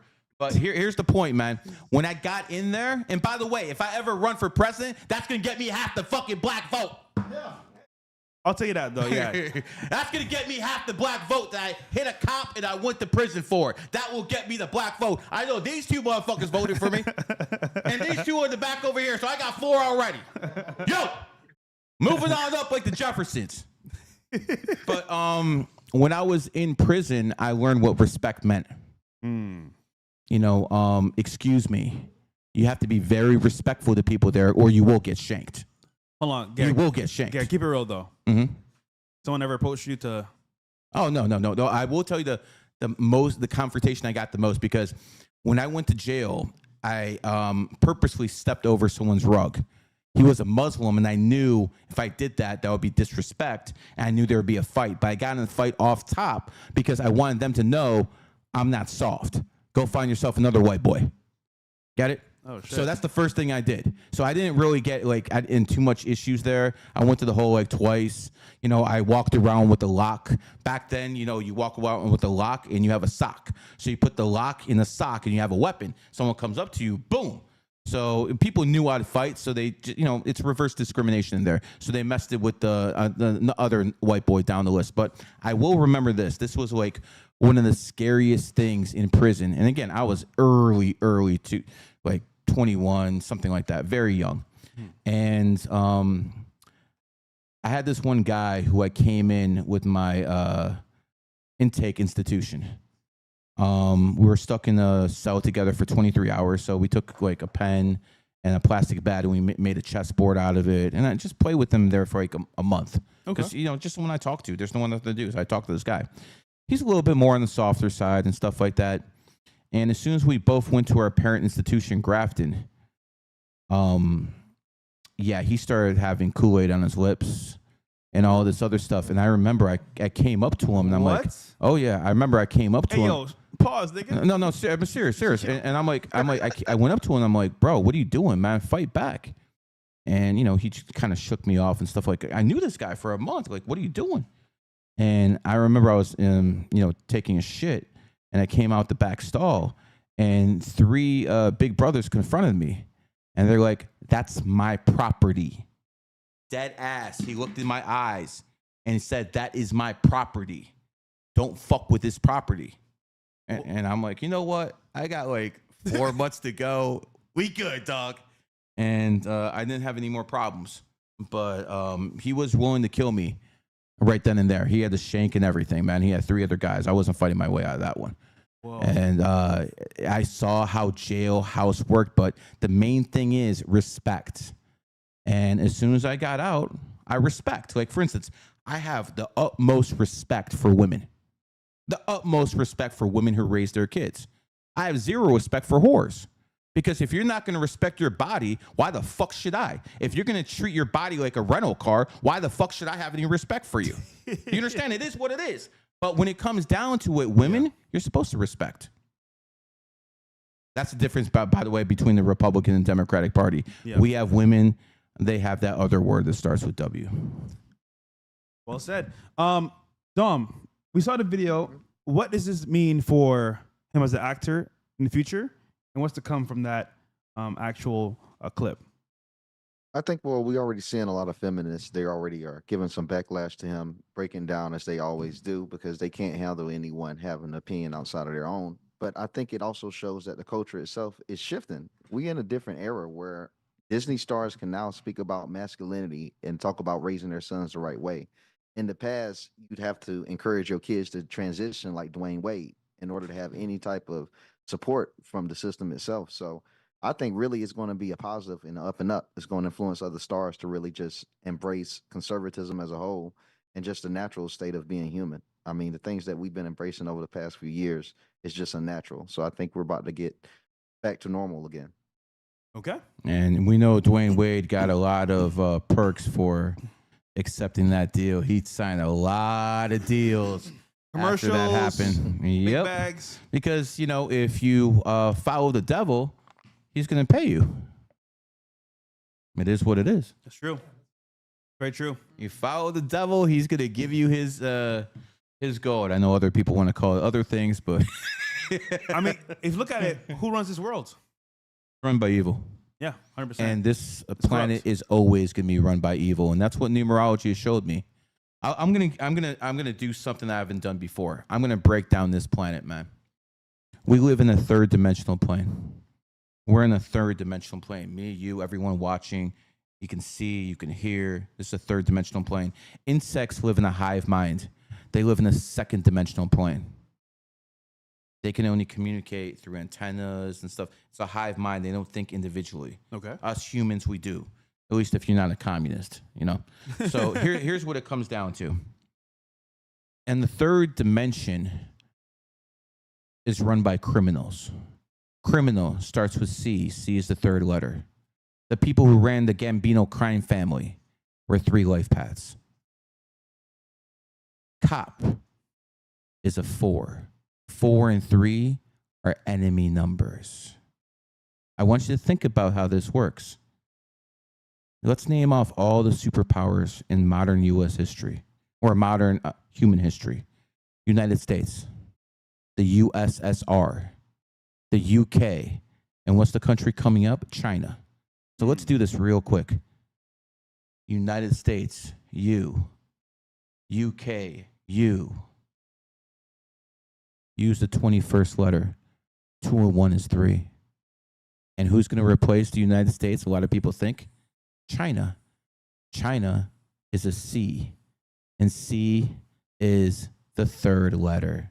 We have criminal regimes running this thing time and time again. Now, people don't understand how this works. Tigers are criminals. You ever heard the name, a guy by the name of Bernie Madoff? Yeah. Born in the tiger year. Ever hear of a guy named the Wolf of Wall Street, Jordan Bedford? He's a tiger. And by the way, who played Jordan Bedford in the movie? And Leonardo? DiCaprio was born 1974, the year of the tiger. Life imitating art. And when you understand how this works, you see how this works. Every single time, it's the same thing. Every single time. People who are 3s tend to do more criminal activities than anybody else. And guess what? They usually get away with them. Yeah. By the way, why does Congress start with a C? Get it? It's inherently corrupt. Why do the Clintons always get away with it? Inherently corrupt. But you know, with that setup, right? You could argue that like bringing AI into the governmental space would actually prevent them from being corrupt, and it'd be a system that's not. AI is going to be corrupt as hell.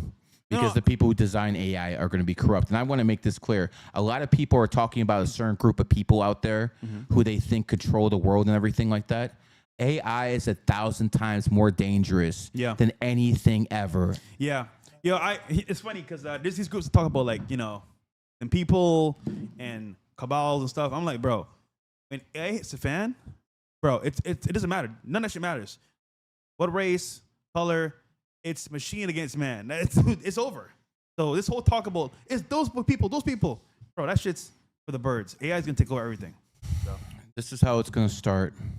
First, it's gonna take away the low-paying jobs, and the companies are gonna love it because the companies always want to lower costs. Yes, they always want. Why do you think these immigrants had a free passage under Joe Biden? What do you think? It was only Democrats? It was the Republican companies that wanted to hire those people too. Cheap labor. That's why they keep coming in. They want the cheap labor. Cheap labor, yeah. But you know what's even cheaper than cheap labor with human beings? Robots that you have to pay for once and then maintain.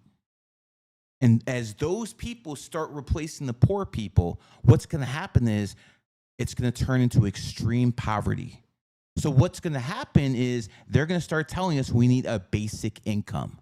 Everyone needs at least $1,000 every month given to them by the government. And that's how you start socialism. Slowly but surely, more people are going to be forced out the workforce. They're not going to have money. Guess what? They still got kids to feed. Guess what? They're still going to do what they have to do to feed their kids. Yes. Like anyone else. And I blame no one for doing that.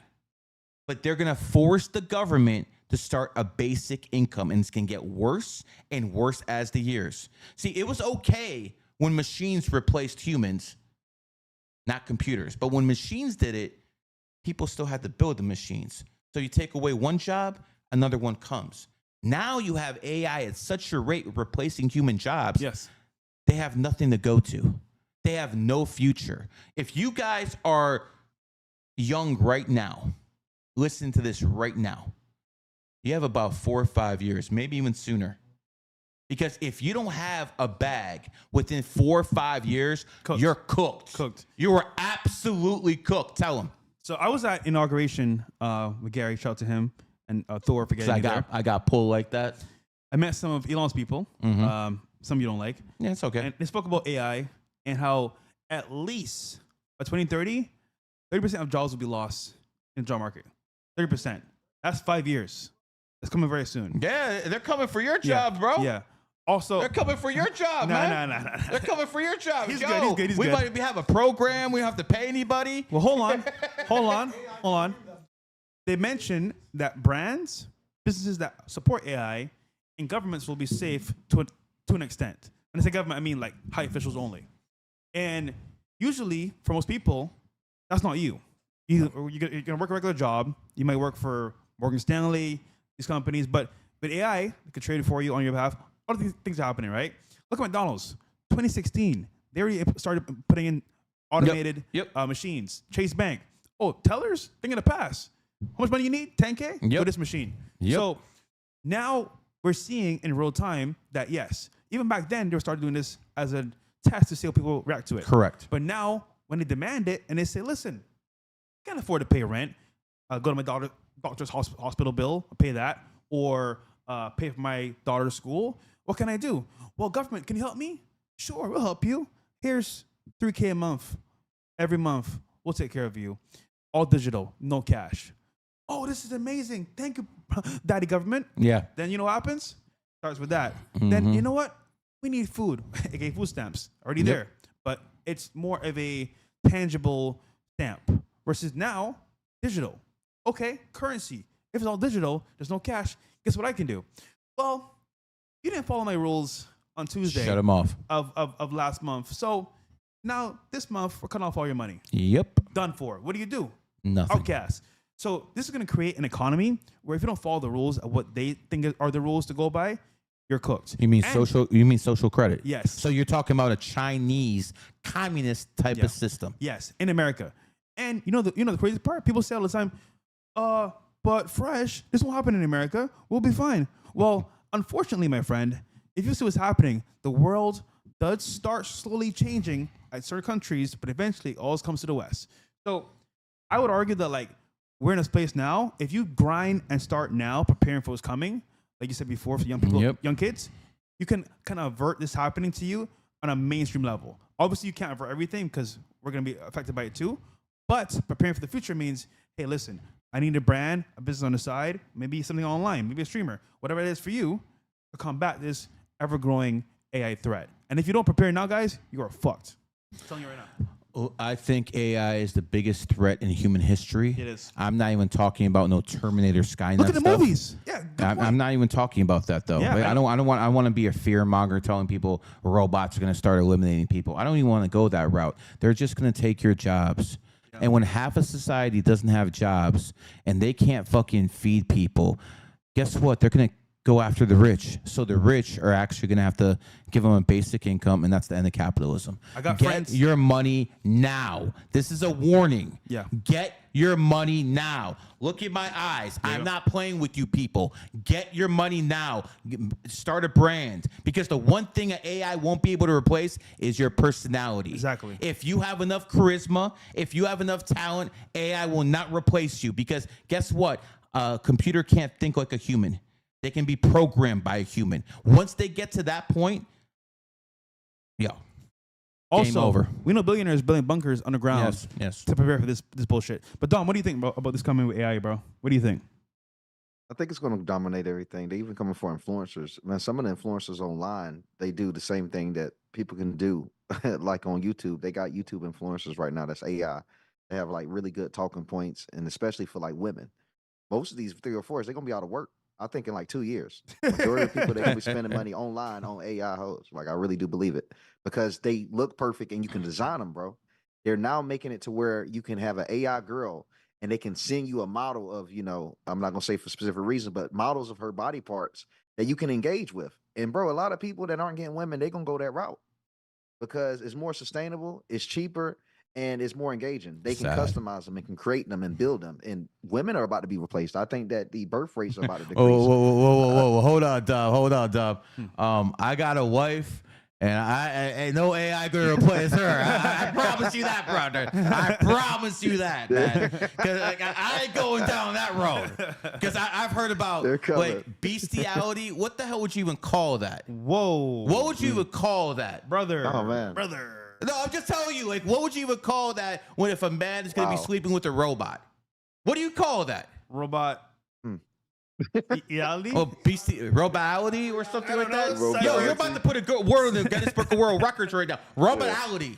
We're coining it right now. And I bet you one of you sick motherfuckers watching this stream is going to be the first one hit with a robality charge. You're going to prison. Assault! You heard the Going to robot. prison. You heard the robot. Bro, wild.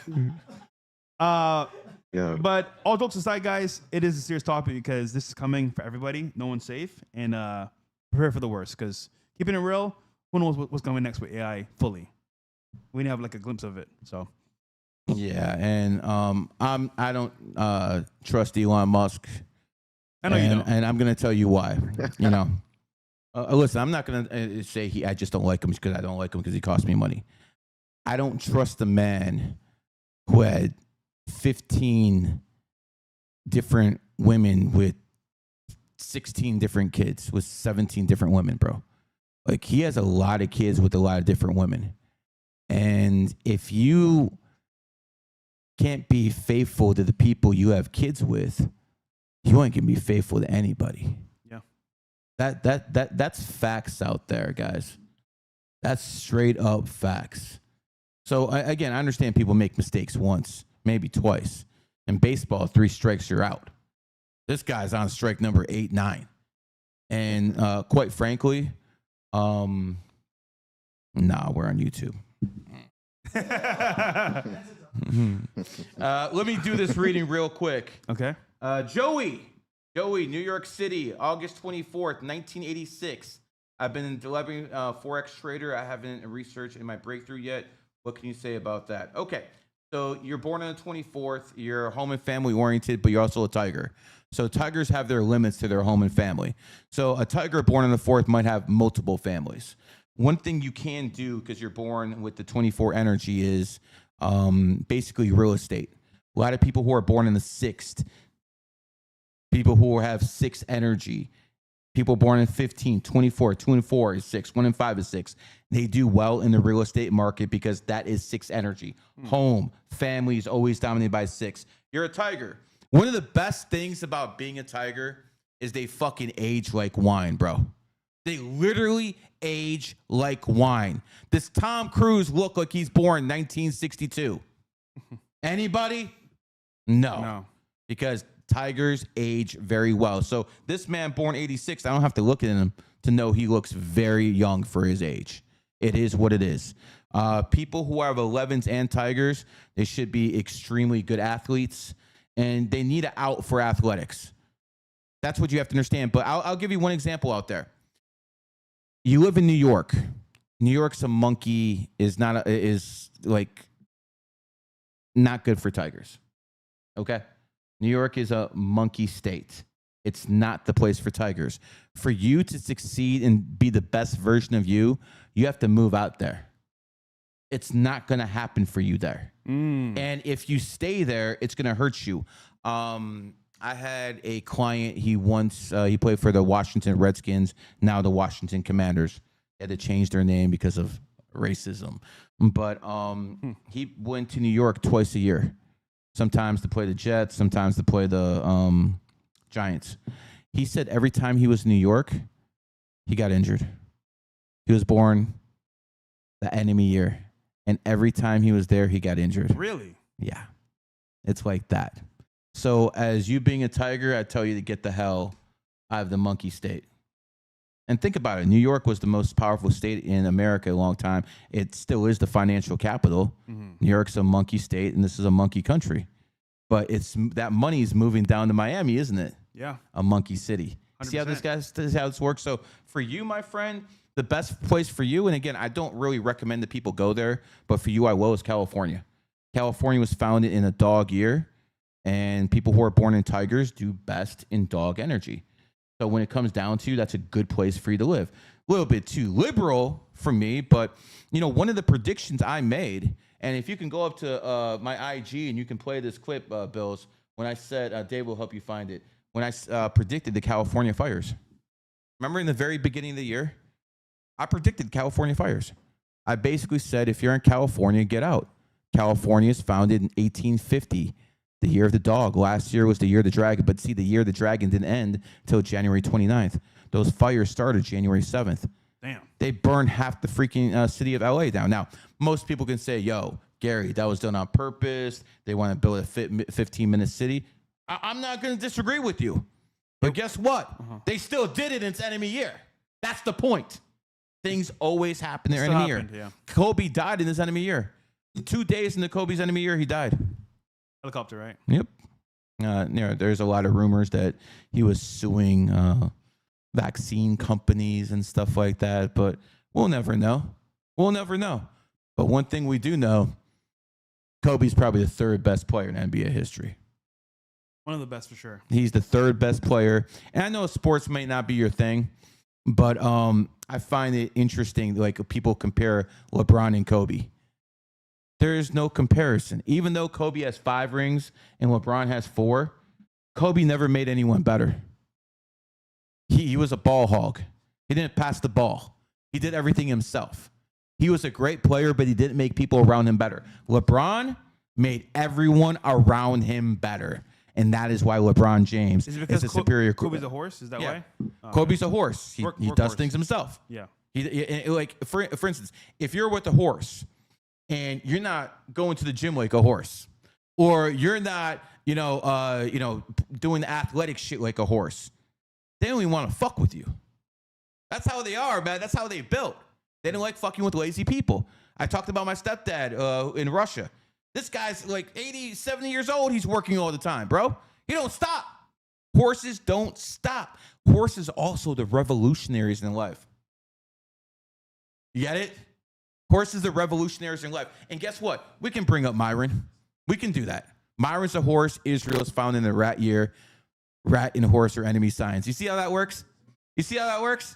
Hey, man. Now, I'm going to point out some other enemy signs. But guess what? When it comes down to revolutionaries, you ever hear of a guy named Nelson Mandela? Nope. He's a horse. The guy who put him in jail, President de Klerk at that time, was a rat. Every single time. Vladimir Lenin, a horse, started a Russian Revolution. You go, Shane. This is why I get out of fresh. I get sound effects. Yo. Who needs a soundboard? I Guys, got fresh. we're adding a soundboard. Actually, for next show, hopefully, it should be here. Just have you make sounds. Nah, bro. We need a soundboard, bro. Also, we got another shot from Kate. I can make noises too. This nigga, bro. I can make sounds too. We're comedians. Good call, Mo. I can make sounds too. All right. We got Kate Melzarak says, hardworking female, tired, November 4th, 1978. My last passion tarot reading. I'll do tarot. I discovered that I have good knowledge and intuition. What is your advice? What I should do? Thank you, Gary. I love what you do. Okay, so she said she's born 11/4/1978. November 4th, 1978. Yes. Okay, so she is a 4 life path and a horse, so that's a workaholic. So honestly, you got to outwork other people. But here's what I want you guys to do: if you guys are going to pay for a reading, say where you're from. Okay. Say the country you're from, and I'm going to tell you why. Because if you're born on the 4th in Italy, Spain, Argentina, it might not mean that much. But if you're born in the 4th in America, which was founded on the 4th, that tells you a whole different ball game. Google was founded on the 4th. Facebook was founded on the 4th. These are American companies. Billions and billions of dollars. Barack Obama was born on the 4th. Jay-Z born on the 4th. Beyonce born on the 4th. People who are born in the 4th in the United States of America prosper. People born on the 4th in other parts of the world work their asses off. That is the difference. So if you're in America and you have that 4 energy, Google, Facebook showed you what it is. It works in America. And a lot of people in my profession, they believe 4 is the number of wealth. It's not. It works in America. It doesn't work in other countries. Okay. That's how it works. And people don't understand that. So that's why I break it down. So for her, you have to outwork people. And quite frankly, you should be a spiritual teacher. You have a lot of spiritual energy within you. You just got to overcome that emotion. And last piece of advice for you, and this is advice for all horses. It's okay to be stubborn because people need to be who they are. Some people are stubborn and they need to be stubborn. But here's the problem with horses. When they're stubborn for the sake of being stubborn, that is when the fuck they get themselves in trouble. Okay. We got Mario, what's up, Luigi? over rubies. Showing my age. 7/23, 1989. Zodiac sign Leo, man. What career path would you recommend? Keep in mind I'm working on my aviation license. No kids either.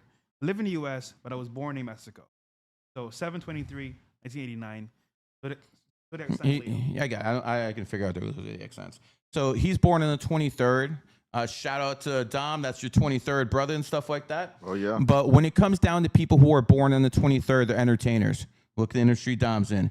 Entertainer starts with E. E is the 5th letter. 2 and 3 is 5. You see how that works? The English language is coded with numerology, and it's there to help guide us. So people who are with that 5 energy, he said he was in aviation. Perfect. You should be a pilot.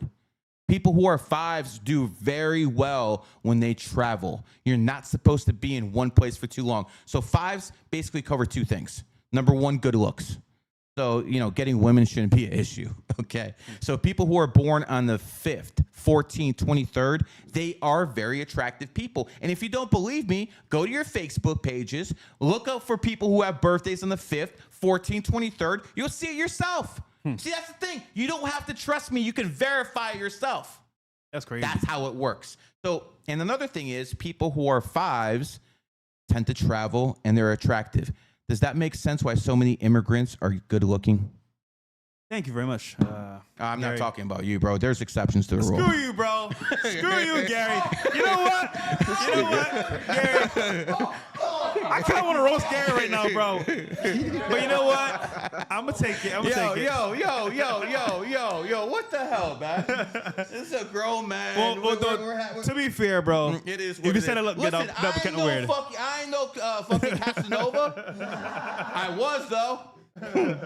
I was. And by the way, if you're watching this on YouTube and you're watching this on TikTok, let me get some likes because I'm over here entertaining you. All you have to do is put that like so we can get actually more people who are watching this. Okay, so again, I'm doing the work. He's doing the work. All you got to do is hit a button. And I even hate asking for it, but this is the way YouTube works. It helps. Like the video. All right, Dom, we got any more news you want to bring up, or we're good to go? Outside of that, what's really important? The Michelle Obama flop. I mean, it's good just to segue that, bring that into her. Michelle Obama had a multi-million-dollar marketing budget, press releases, press runs, and only brought in like 16,000 views on her new YouTube channel in 16 hours. It's a massive flop, bro. It's ugly. It's ugly. Yeah. Shout out to Big Mike. So, Big Mike. She did a podcast recently. With all the marketing budget and all the expenses spent on her campaigns, and looks like didn't pay off very well. You don't say. From the views, but I just wondered, like, who cares what she has to say though? Okay, well, she's a woman. That's obvious. Yeah. Well, I think. But like, okay, we got hella podcasts with girls, right? I can think of one. Call Her Daddy is popular. All the rest, no one gives a fuck about, bro. Like, honestly, like, okay, keep it real. She's a former, are they still together?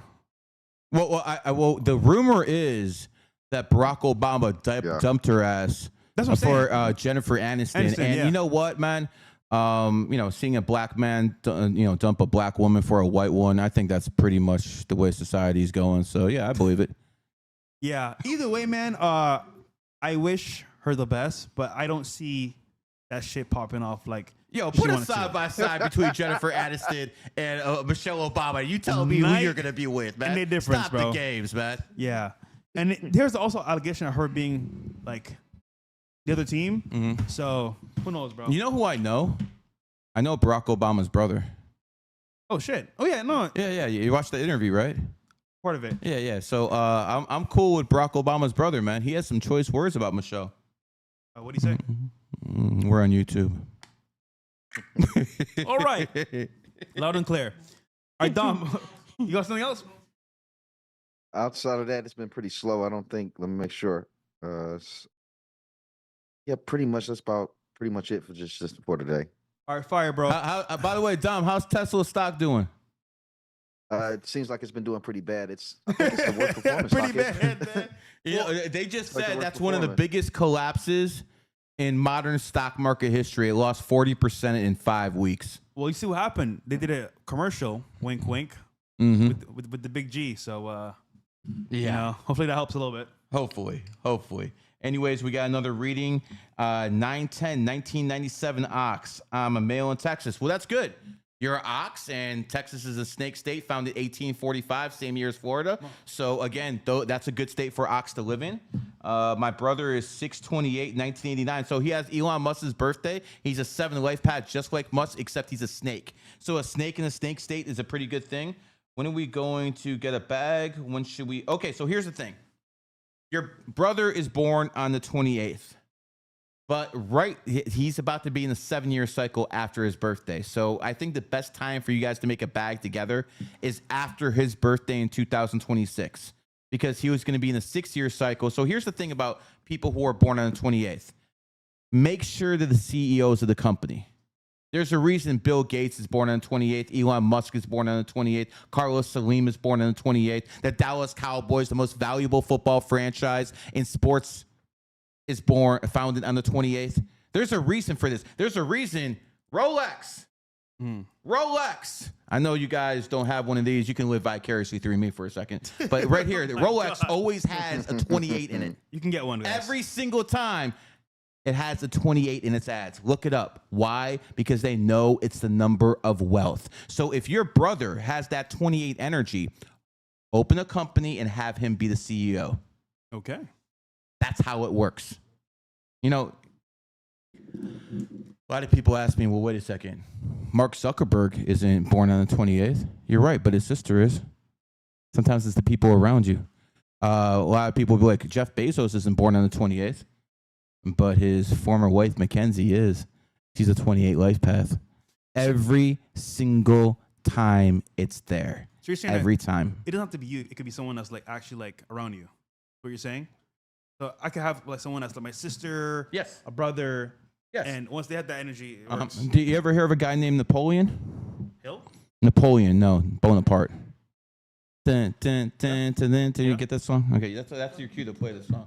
Anyways, Coming soon. Napoleon Bonaparte was just a lonely officer in the French army, and then he started fucking Josephine, and he became emperor. Now, even though Josephine was his enemy sign, and eventually she couldn't give him kids, and he left her ass. She was born on the 28th, and after he married her, he became an emperor. Now, that's the good part. The bad part was Josephine's a whore, and she was getting knocked up by every fucking officer in the French army while Napoleon was away. So can you imagine being the leader of the world at that point? Because when Napoleon was emperor in the early 1800s, he was more powerful than the Rothschilds. Damn. Yeah, exactly. So he was the man. And then what happened was he would go on trips, and his wife would fornicate with other officers. Sounds about right. I mean, this is what I'm trying to tell you guys, man. The leader of the world, Napoleon, couldn't keep his woman faithful. What the hell think you guys are going to do it? Tom Brady. Yeah, Tom Brady, Same another shit. one. Dude, that's huge, bro. Imagine the pinnacle of a man, what he should be in sports. All the rings he won. More than this. I don't What even he's got- I done got with one his on- life career, dedicating it to football and everything. Literally, bro, his wife should be like, oh my God, With the karate I want the instructor. top of the top man to ever walk the face of the earth. Pause. And to cheat on him with a karate instructor, that makes what? 50K a year? Bro, what the? Dude, it's fucked, bro. But then again, his love be the same. He's never home.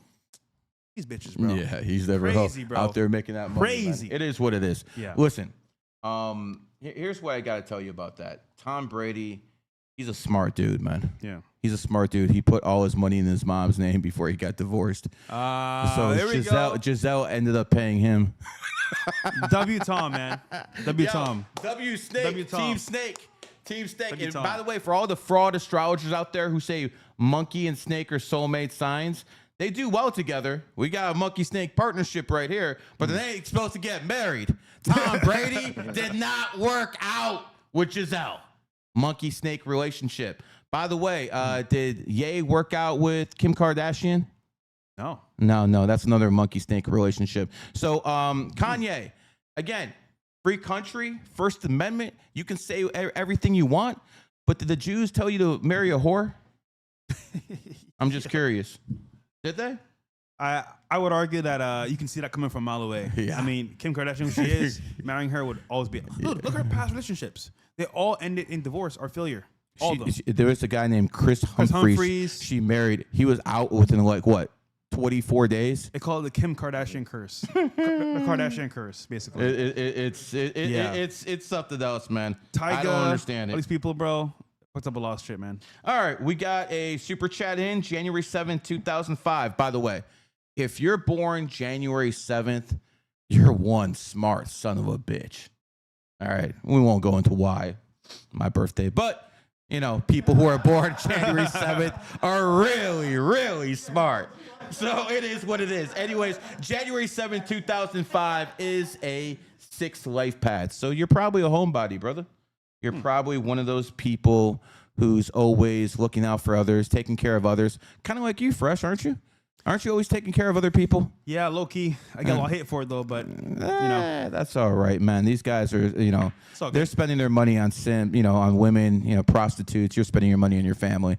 I go with you. You know what I'm saying? So people who are born with that 6 energy, good money in real estate, that's something you really need to get into. Yeah. Real estate is really where you have to be. I've done a lot of things wrong in my life, but for my actual wealth portfolio, real estate killed it. Like I got real estate in Barbados here, and it's done amazing for me. So all my fuck ups, it covered it with real estate. Yeah. So again, this is a typical 6 life path, and they do very well in real estate, as should you. Also, my mom's retired. My sister is as well. She works because she wants to, and you take care of them. Yeah, that's exactly what 6s do. They take care of fam. Most of you guys would sell out your mother for a prostitute. Crazy, bro. And that's facts.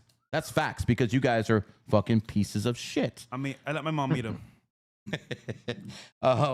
So going back to January 7th, you're in an 8-year cycle right now. You see what I'm doing? I'm starting a podcast. You see what I'm doing? I'm actually going out there and making a lot of noise because I'm in the 8-year. That's exactly what you should be doing in every single January 7th. Anyone born January 7th, July 7th, anything like July 1st, anything like that, go hard in your 8-year. And your 8-year is all about money. 7-year, it's about knowledge, learning as much as possible, and sometimes getting injured. Remember my Achilles injury? Yeah. I wasn't walking for a while. That was my 7-year. And Kyrie Irving in his 7-year, he just got injured. He's out for the year. So you know the type of cycles you're going into with this type of knowledge. You can prepare. And this one is, by the way, TikTok. Are we even at 1 million likes yet? Are we at 1 million likes yet on TikTok? Where are we at? 37K.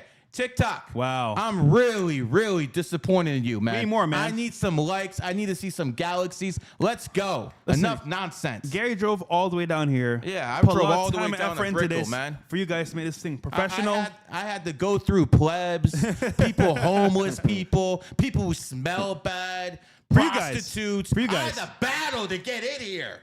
So let's get these likes up, man. Also, Fresh Start channel, man. You guys are watching too as well live on Rumble and as well YouTube. A Fresh Start. Guys, go ahead and like the video as well on Rumble and YouTube. Appreciate the support. Yep. All right. I think it's a good time now to maybe go to the clips. Yes. So TikTok, based off the rules and engagements of this app, I will have to bid a farewell. And I appreciate you guys. And remember, we'll be doing this every single Tuesday and Thursday at 8 because 8's the number of money. It worked for the Chinese. It'll work for us somehow. 100%. Anyways, peace, TikTok. Say bye to TikTok, guys. Later, guys. And watch this as well on YouTube and Rumble. So there you go. There we go. All right. All right. Is it off?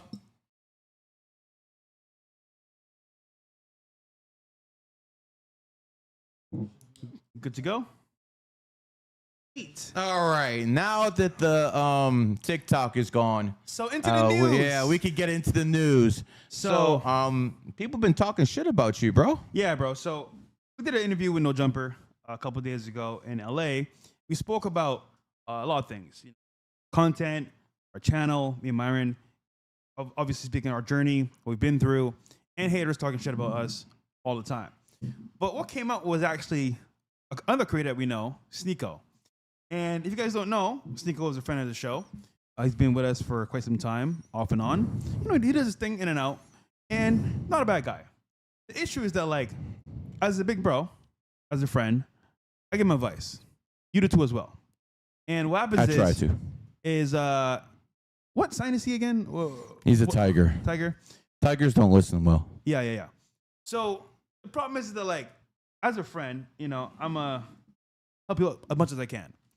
That's what I do as a Six Lifepath, right? Okay. Yeah, very helpful. And usually what happens is I get some advice because I hear information coming in from the pipeline. I get a lot of info, just being who I am, and help my friends navigate with certain information. Long story short, we had some words off camera. We spoke about it. It was cool. He did his thing. It didn't work out, and that was it. But I remember we were in the UK a while back, and we met for the first time, really, truly hang out that long period of time. And he got an email from YouTube, right? We spoke about certain things. He was a little bit upset. Of course, anybody would be in that scenario. And, he decided to move forward, not let it stop him, and keep making content. However, fast forward a couple months later, he was on this path I think was wrong personally, in my own opinion. And I gave him what I thought was some good advice.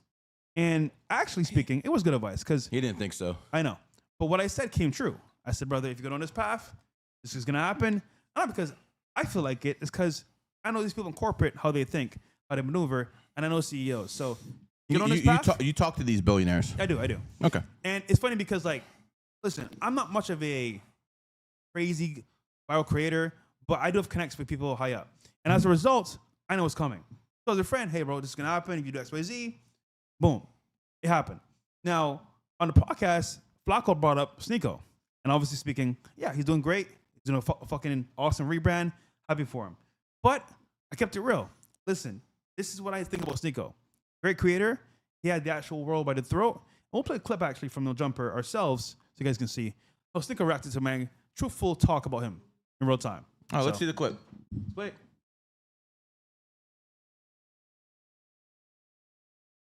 Yeah. Wait. Yeah, because it's a reaction. The issue with Sneeko had the world as well. He had the world by the. Let's go over here. Let's take it anywhere. The problem is, I saw a trail. Which I spoke about, this in person on our show, of money and different genres. And I was like, Sneeko, you finna win. Here everywhere. No, pause real quick. We finna win, huh? So I have a quote I give Sneeko all the time because I think he is moving in different directions at all times. Now, it's not a bad thing as creator, you gotta make content. I get that part. But the problem is, when your ideology is rooted in something, you go from this ideology to that ideology, it becomes kind of weird. Because all the time, you know what, bro? I think you're leaf in the wind.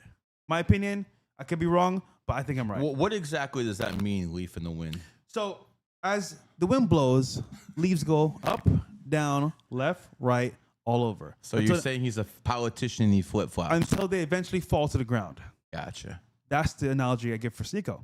And listen, call me a hater. I think I'm telling you the truth. You want me to lie to you? You want me to sit here and be like, oh, bro, yeah, keep doing that shit, bro. Keep doing that shit. It's going to ruin your career. No. I'm going to say as a friend, listen, bro, this is what it is. And what happened is we did a podcast on my show. Okay. Spoke about it. People said, oh, bro, Fresh is hating, da-da. You know what happened 2 months later? Or no, 3 months later? Fresh was right.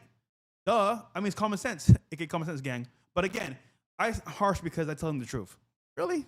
Am I a hater? You know you can't spell the word truth without the word hurt. Ooh. So here's the point: when you actually when you actually tell people the truth, you hurt their feelings. Yeah. So it is what it is. Yeah. Just like you can't spell lie without And listen, a lot of other words. To Sneeko's credit, he roasts me too. My stutter is terrible. I agree, 100%. Shout out to you, bro, for telling me that. Keeping it real. It might be hurtful, but it's truthful. I don't get mad about it. It's what it is. But when I say it, it's an issue.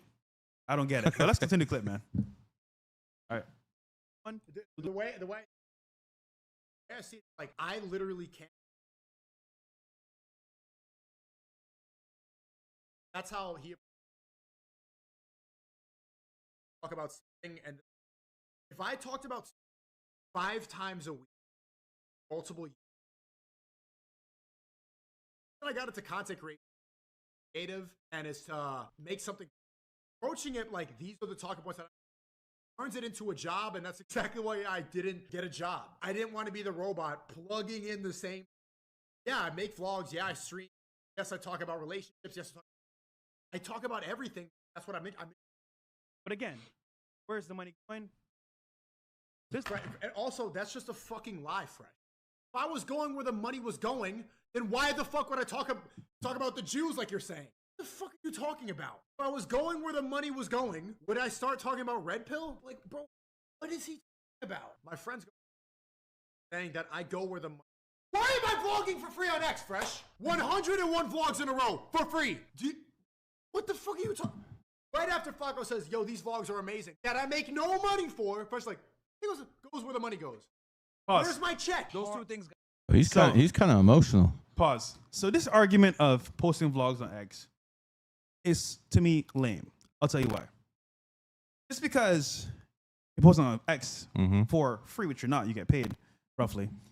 Probably like 10 cents. Yeah, not much at all, but to be fair, it's 7-year cycle stuff. I think it's great. Listen, he's a hard worker. He works really hard. I can't take away from him. And by the way, let me just say this. Sneeko will work. Yes. He will be the first guy up in the morning telling other people to go to work. When we're in D.C., he's calling us at 8 o'clock, 9 o'clock in the morning. Yo, let's go. He is content, he's a hard worker. Here's the issue, right? You can work hard, but working smart is better. Listen, the vlogs being posted on X is great for exposure. I will admit that. But here's the issue, right? Look at Sneeko back in his prime.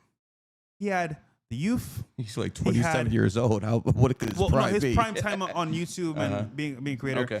And I just keep it real with him because, like, dude, Sneeko could have been, and can still be, I think, to some level, a impactful creative creator, which he is. But it could be even further. And when I say, for example, okay, he follows the money, this is what I'm saying. Ideology is rooted in concrete ideas that are foundationally stable. They don't change. Problem is that I've seen with Sneeko is sometimes you're focused on, well, back in the day it was Red Pill. That's what we're in. But we told him, listen, bro, this genre of making content, typically, then you could come in and bounce off of, right? It's like either you're in it or you're not. What happens is, so you can't put one foot in and then take it out. So No. either you're in with it or you're out, not. but you can't go halfway. But when you see the money coming in, it's like, oh shit, I'm gonna hop into this, and I'm gonna ride the wave train until it dies off. As you saw last time, so it died off, and he dissed the Red Pill. And I'm like, bro, that's not cool. That's what I didn't like. No, to be real, it's on this off camera and on camera, so nothing new. Also, religion, bro. I'm not gonna go all the way to there because I don't want to say certain shit, but I'm just saying, listen, this is why me and Myra don't say I'm a practicing Christian or Muslim, because you do that, they expect you to do X, Y, Z. So by those, then he gets the Haram police on his ass. Exactly, and he hates that because it's fucked up because you're trying to push a certain narrative, and then it's well, you don't want some guy in Pakistan who's a Muslim telling an American Muslim how to live. So I understand that. Yeah. So this is why I say what I said. And listen, you call it a lie, I didn't lie about shit, bro. I just kept it real. So what did you say that was actually a lie? I don't know. I'm still waiting to see. So I mean. Still waiting to see. Listen, this is what I'm going to say to Sneeko. I first time I met you, I said, listen, you got a lot of potential to take over this fucking game. And I still think, he's a veteran at this. Me and you are still kind of young at this. You're in this for like 4 years. He knows shit that we don't know. I've been at this for 2 years. He's younger than both of us, but he has more experience than both of us combined in this game. Yep. He knows how to do content, and he will work his ass off to do content.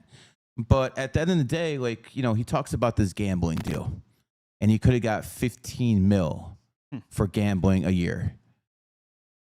I've yet to understand what the difference is between gambling sports, gambling on crypto, and gambling in the stock market. Because quite frankly, meme coins are a lot more dangerous than anything in sports betting. And again, I told people at the very beginning of the year, if you put 100K in crypto in January 1st, you're down money. You put 100K in Tesla, you're definitely down. But you put 100K in the S&P 500, you're down.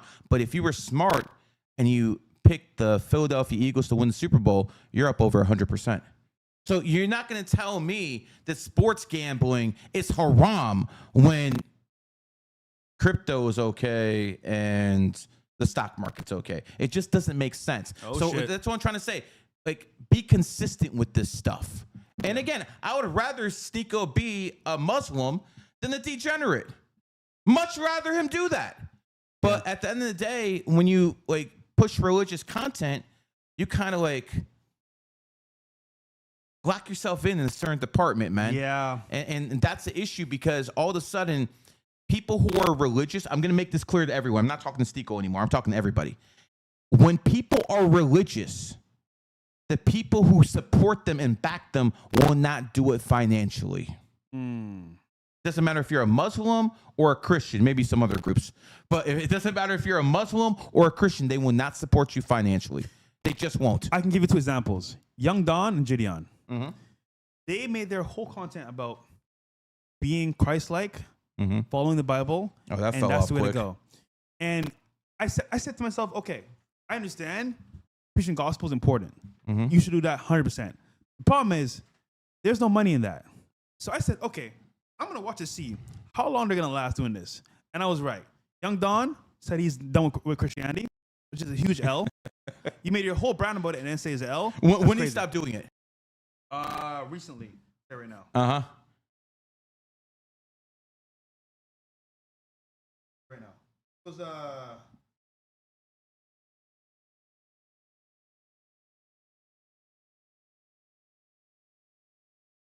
2024, whenever you went, always a religious Christianity versus Islam. Yeah. In numerology, 8 is the number of religion. 2024. I know some of you guys are slow out there, so I'll do this very, very slow.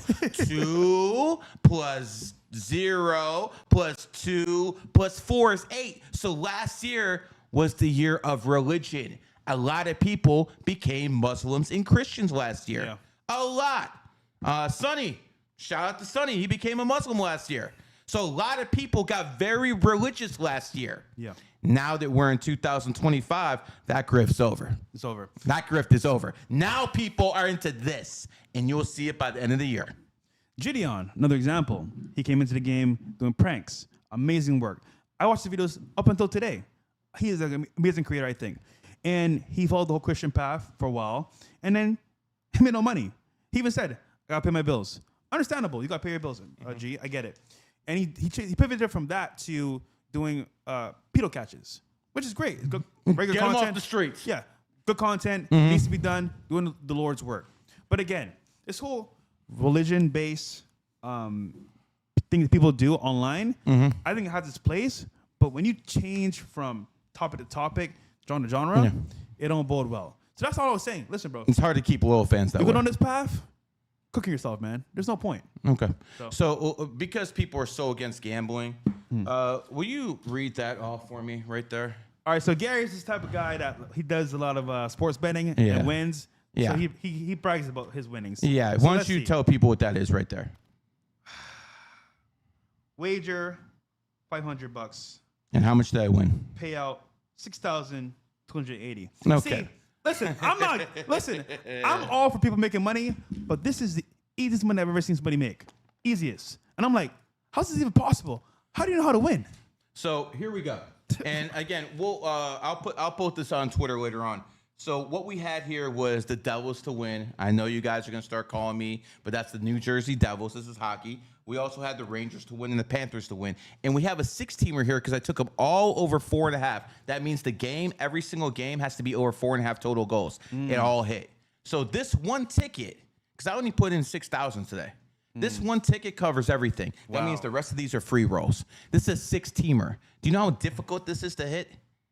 Extremely difficult. The odds on this ticket were 11.5 to 1. 11.5 to 1. You guys want to put money in crypto? Where are you going to get an 11.5 to 1 at? Some meme coin and someone's going to snipe? This is real. And if you know numerology and astrology, I'll show you the way to do this. By the way, guys, we'll be talking about sports gambling a lot. Listen, I have seen the magic behind the scenes.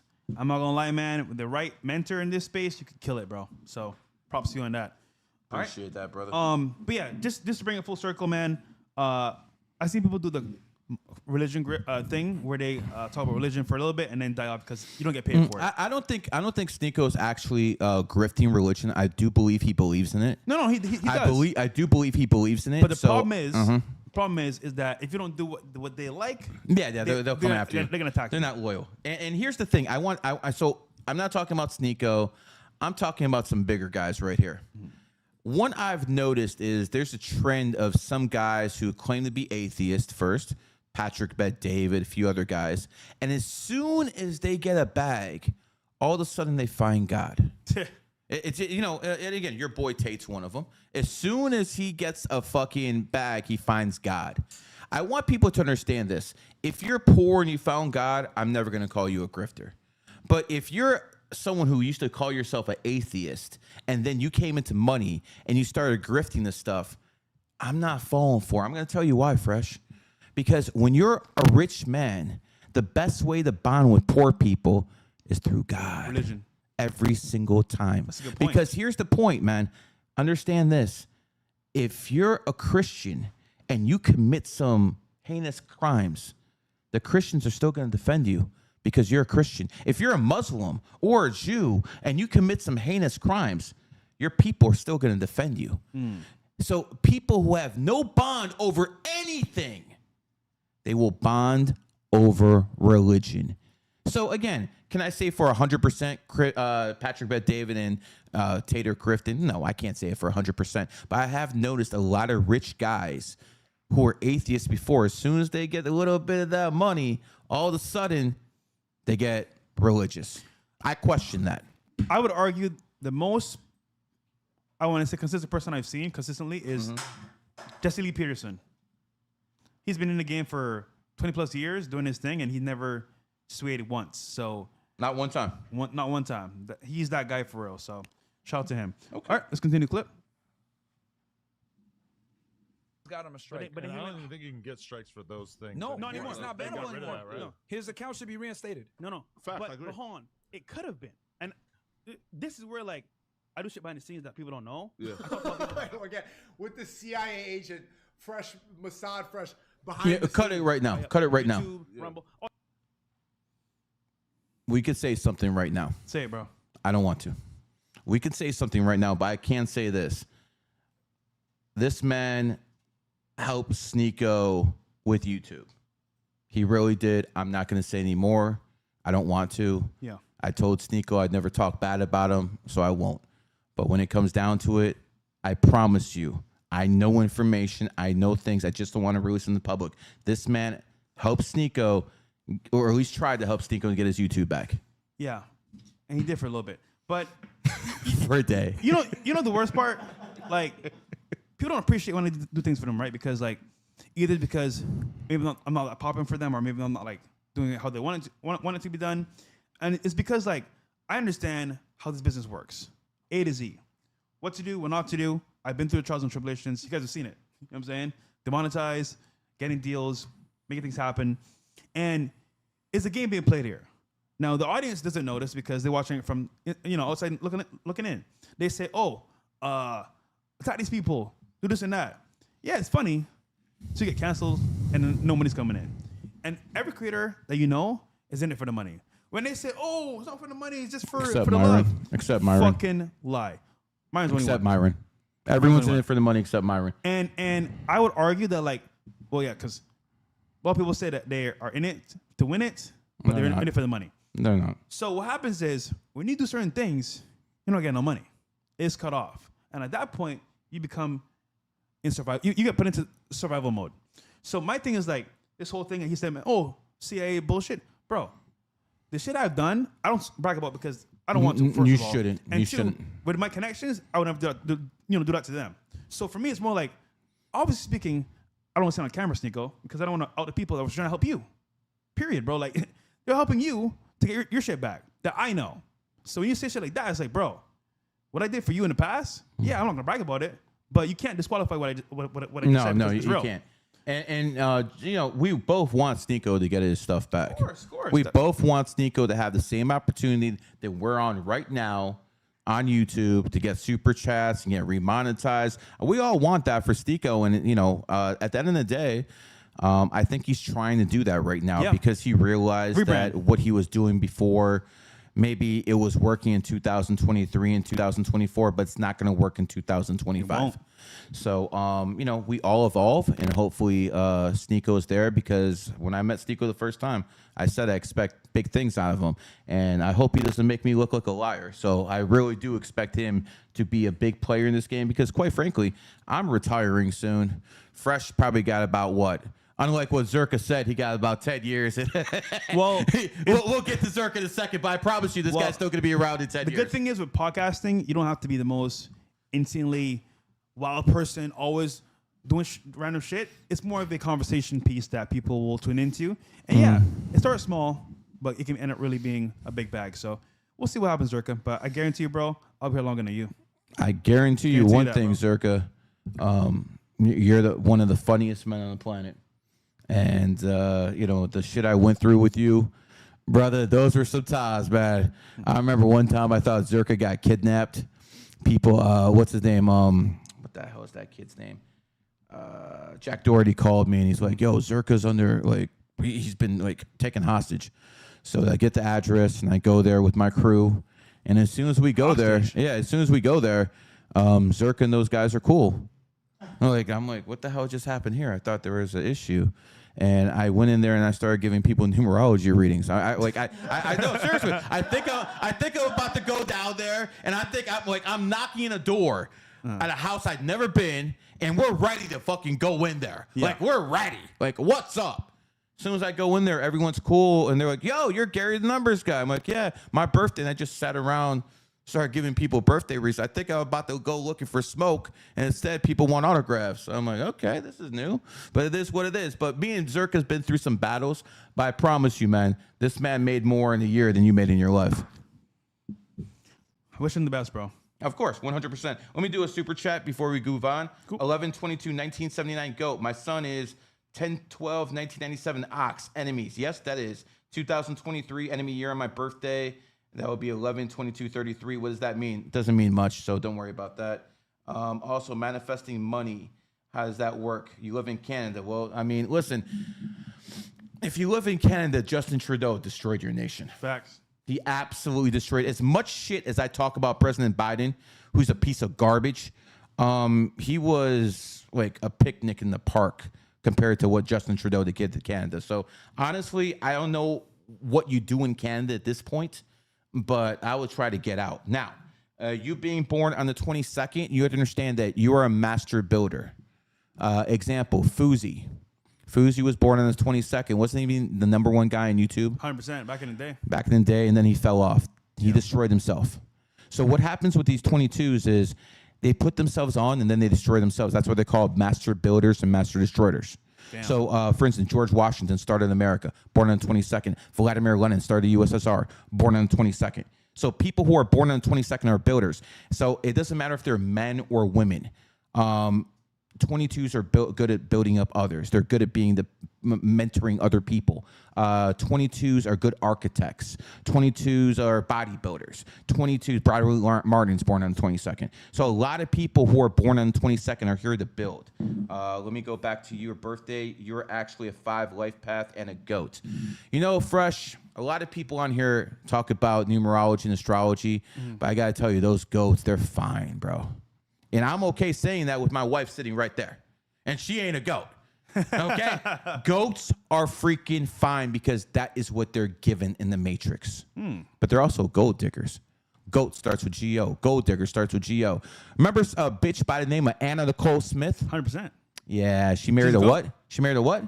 A 90-year-old billionaire? Yeah. She's a GOAT. So goats are like the apex predators when it comes to women. They look good. They talk with such a sweet voice, but they will fucking put you down. They'll wreck you. They will make you fall in love with them. They will get you to simp for them. That's how these women operate. I know one woman who's born 1991, year of the goat. She got a professional basketball player to put a baby in her, and a basketball player is born 2001. She's 10 years older, and she got this basketball player on the Detroit Pistons. Shout out to Isaiah Stewart out there. This nigga, bro. Shout out to Isaiah Stewart out there. Yo. But that's what a goat does.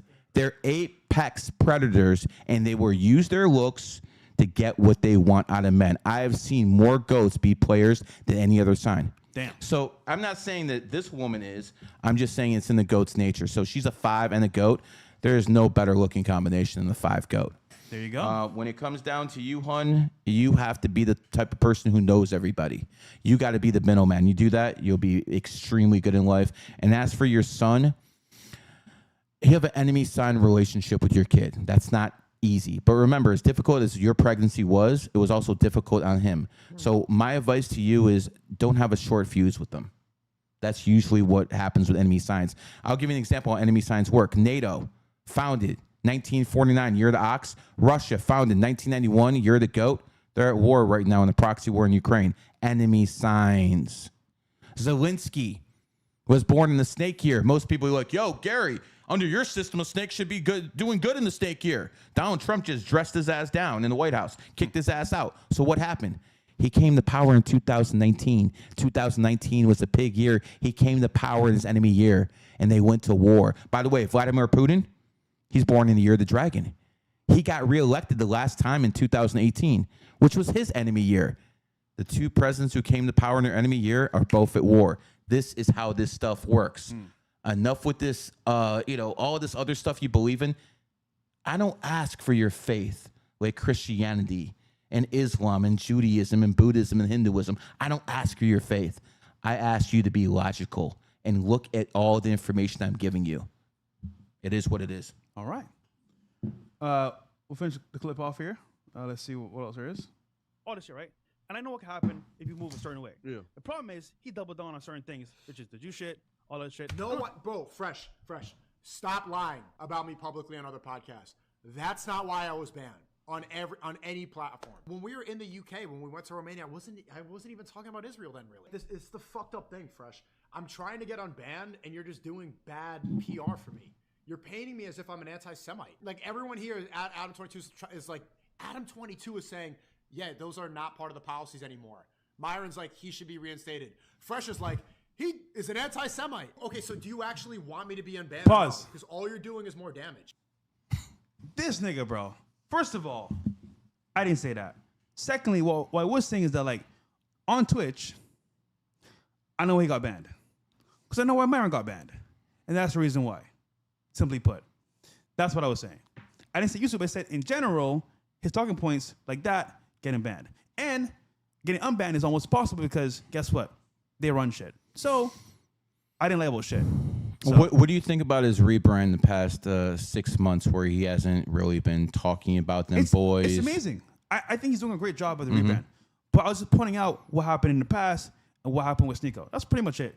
Look, the hate with Sneeko, the people say I hate Sneeko, I really don't. No, I've seen these guys together. They're like big brother and little brother talking shit to each other, cracking jokes. We're in D.C. I've seen you guys on a plane together. You guys are like big brother and little brother, man. At least that's how I saw the relationship. Yeah.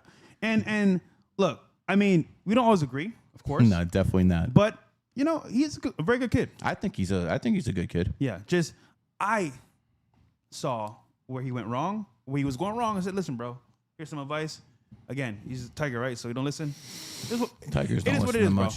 But to say I lied is false. I didn't lie about shit, bro. No, I've seen the conversations. I've had these conversations with Sneeko myself. And, you know, listen, this is what I'll tell the guy.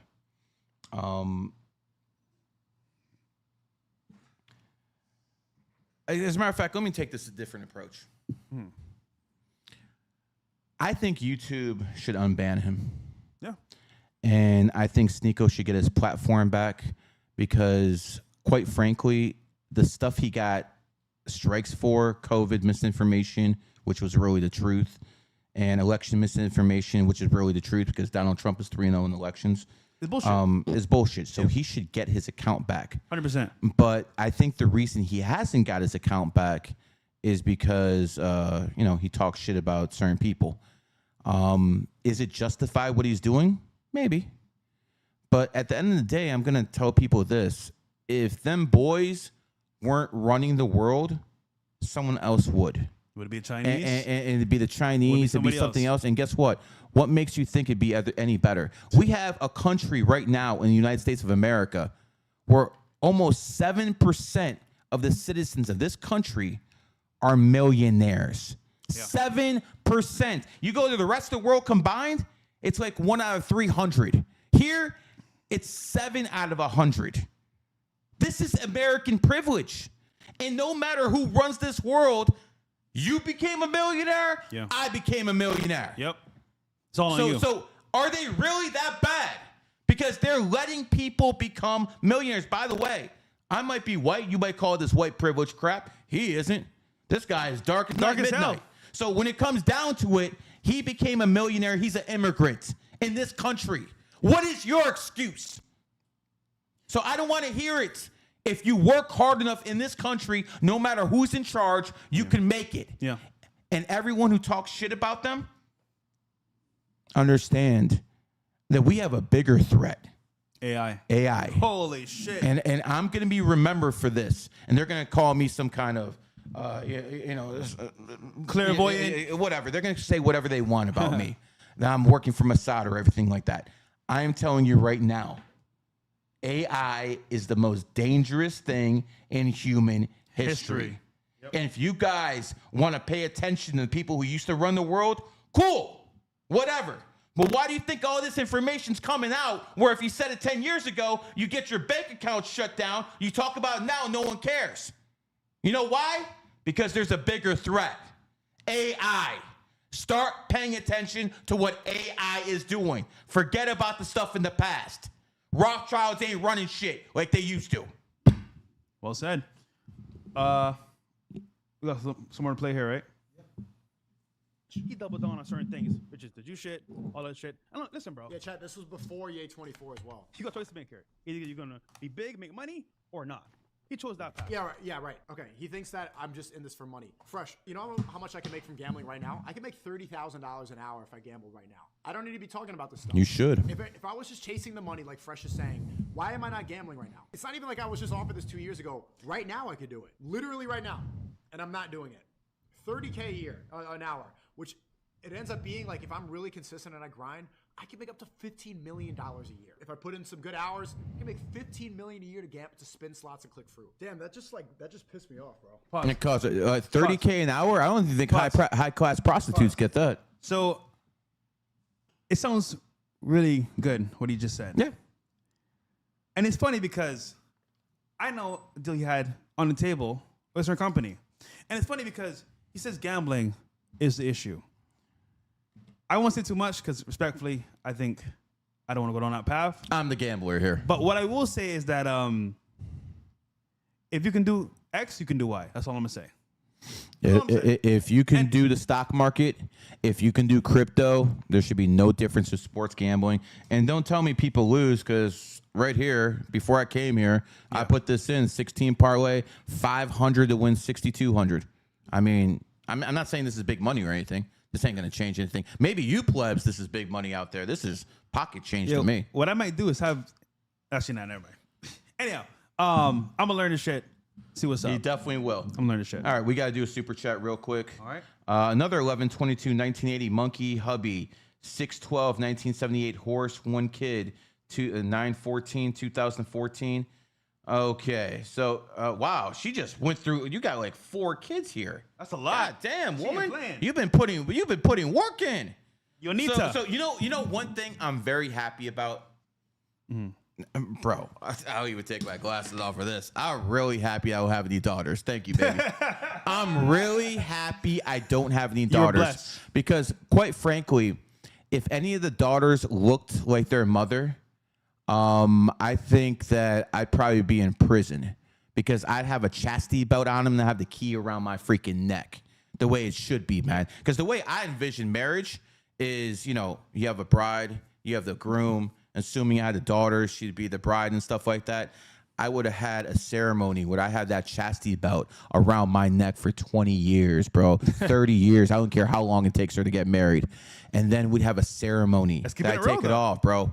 And then I take it off like this. And then that man would have to guard that vagina for the rest of his life like I guarded first, man. So I think that should be a real ritual where I take but I don't have a daughter, so I don't have to do that. So I don't have to actually end up in jail because I hurt somebody, because we know how guys are. So I'm lucky I have sons. Make sure you have sons too, bro. Listen, bro, I think God loves people, but when he gives you a daughter, it's the biggest test of your life, bro. Holy shit, dude. No, I don't want to be Nowadays, testing like that. 304s, bro, pick A. And this is why the podcast is called the 305s, because we're above 304s. See, you thought it had to do with Miami area code. That was just an added bonus. We're above these 304s. Yeah. It always will be. Going back to the super chat. Your kid's born on the 14th. He's an 11 Lifepath. So when you have a kid born on the 14th, 1 in 4 is 5, he's going to be a good-looking kid, which means you have to watch out that he doesn't have multiple women pregnant. There's a guy, quarterback for the Cleveland Browns, Deshaun Watson. Ever hear of him? Deshaun Watson has that 5 energy, 5, 14, 23. And he went to massage parlor a couple of times fresh, and about 20 women in massage parlors filed lawsuits on him. Apparently, he wants a little bit extra. Happy endings? Hell no, So bruh. this is something that men who have that 5 energy, if they ever take L's, 5s and 9s, it's usually because of women. Kid born in the monkey year, that's good in the United States of America. Your other kid born 8/10/2005 is going to be very smart. People who are 7s are the geniuses in life. Genius starts with G. G is the 7th letter. So you have a smart kid there. You have a kid who's born 9/26/2007 in Pig. So listen, it's very simple. If you're born in the Pig year, whether it be 71, whether it be 83, whether it be 95, whether it be 2007, this is not your year. And I understand people don't want to hear that. People always want to push. But this is not your year to push, because if you do, you're going to take L's. Once every 12 years, people go through their enemy year. I'll bring up everyone's favorite person to talk about, Tate. Yeah. Tate's born in the year of the tiger. I told that son of a bitch on the phone when I talked to him in 2018, he'd get famous in 2022. And why I say that? Because he's a tiger, and that's a tiger year. Makes sense, doesn't it? Yeah. But he quit kickboxing. It happened in 2016, his enemy year. You know what happened? Had an eye injury. He had to quit the sport. It happened in his enemy year. It's always like that. So if you're in your enemy year, slow down, my friend. Last kid, 11/17/2020. Yeah, this is a good-looking kid, too, 5 Lifepath. He's definitely going to want his space. He's probably going to be one of the first to leave the nest. He's going to do his own thing in life. It is what it is. But you know what? I see one kid born on the 26th. I see another kid born on the 17th. That tells me these people got money. Because if you have a whole bunch of kids with 8 energy, that usually means the parents got a pretty bag. Okay. It is what it is. The man born on the 22nd. And see, the hubby is born on the 12th. And again, 1 and 2 is 3, and people who have that 3 energy tend to be young. So it is what it is. She just sent me a whole bunch of birthdays. She loaded that shit up, man. I mean, She's not playing. It is, man. Hey, I'm here for it. I'm good. I hit parlays. First stream, we hit a parlay. Yeah. It is what it is. Listen, this has been a great podcast. The first one of its kind, me and Gary. We covered a bunch of things today. Don brought the news. We brought you guys the information you need with AI, what's coming. So, Gary, where can they find you? What's coming up next? And for us, the podcast. We will be doing this every Thursday and Tuesday. Start around 8 o'clock. We'll say we start at 8, but we got a black man as a co-host, so it'll probably be 9. I was here on time. Okay, whatever. But no, it's our first show. So it is what it is, man. Yeah. It is what it is, man. When it comes down to it, I'm going to tell you guys, we're in Q Studios. The reason this is Q Studios is because if you want the best astrology, numerology app ever, then join Q. Just Q it. And like, for instance, Fresh. Let's say you're a monkey and you want to go to different places in the world that align with your energy. Well, Saudi Arabia is a monkey country, but you don't want to go through every country in the world and look up the dates. Yeah. That's why you put in a queue, and the QAI will tell you exactly what cities, what states, what clothes, everything that matches. As a matter of fact, when we're done with this, I'll make sure you get that app. So that's what the Q app does. It does that. You know what's crazy? You mentioned I was a monkey, and I was also in a monkey state. Monkey country. And Monkey City, Miami. And it's crazy because, like, I didn't understand what that really meant, but when I'm here, I feel happy. I feel at home. I feel peace. Play the Will Smith. Play the Will Smith clip. Yeah. I feel like I thrive here, and I go outside and network and meet people, make connections. Like, dude, in Miami, I'm loved. I got a lot of appreciation. A lot of people know who I am because I do good work. I add massive value. And as well, I feel at home here. I feel like I've been meant to be here my whole life. So for me, it's more like I should be here, and I feel good being here. So I like it. I told you this before. I don't think you would have made it any other place. Yeah. And so, you know, that's one of the things. Timing is everything in life. There's a lot of smart people in the world. We'll never know their names, but we know Genghis Khan's name. We know Julius Caesar's name. We know Augustus Caesar's name. By the way, my role model, the only benevolent dictator in world history. We know these people's names because they were at the right place at the right time. All right, here we go. Clip. I don't think that's it, is it? This is it. Yeah. No, is it? Yeah. Oh, yeah. Wait, no. Is it? No. Go to Q. It's the one with Go to the Q app. Will Smith himself. Because you're gonna have to find it. Can you go to the Q app and find it for him? It's it's on IG, the Q account. It will be on there. That was a very empowering video. Yeah, bro. That was like listen, one of the. I know Will gets a lot of hate. Will Smith gets a lot of hate. Listen, I get it. He made a mistake with his girl. But him as an actor, as a person, Good actor. Like, I've only heard good things about him. Well, I mean, he simps for his wife. Okay, Who's still in love with Tupac. that was his L, 100%. That's a big L, That was bro. a huge L. That's a big L. Huge L. But I'm saying him as an individual. Can you recover for that? Wait, hold on. But the career Will Smith that we know today, legend. Yeah. That major fuck up. What was his 100%. first movie? I know him from Fresh Prince of Bel-Air. 6 Degrees of Separation. Really? That was his first movie. you go. You know what it was about? No. I do not. Yeah, let's just say he might have needed knee pads for that part. Whoa. Yeah, that was his first movie. Hell nah, bro. The Q app on IG. It should be on there. It's such a great video. I think we should play it since we're talking about Will Smith. Absolutely awesome. Is that it? Go to the Q app. Yep. Find the one where it's about Will Smith. It couldn't have been that many videos. All right, play it from the start. This is an awesome video. That was the first time I ever noticed how places have vibrations that register with people. For whatever reason, when I'm in Miami, I need less sleep. I feel better. Like I can wake up early. I can work out. Everything. Miami just agrees with me spiritually and vibrationally and emotionally. And I just believe places have that for certain people. And it's an X factor. You just don't know why a place agrees with you. We do. Powerful, man.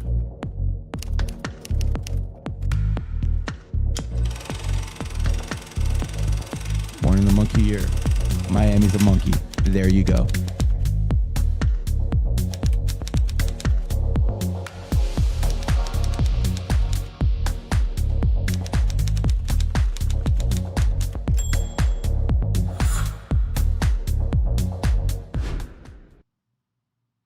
Powerful video, man. Amazing.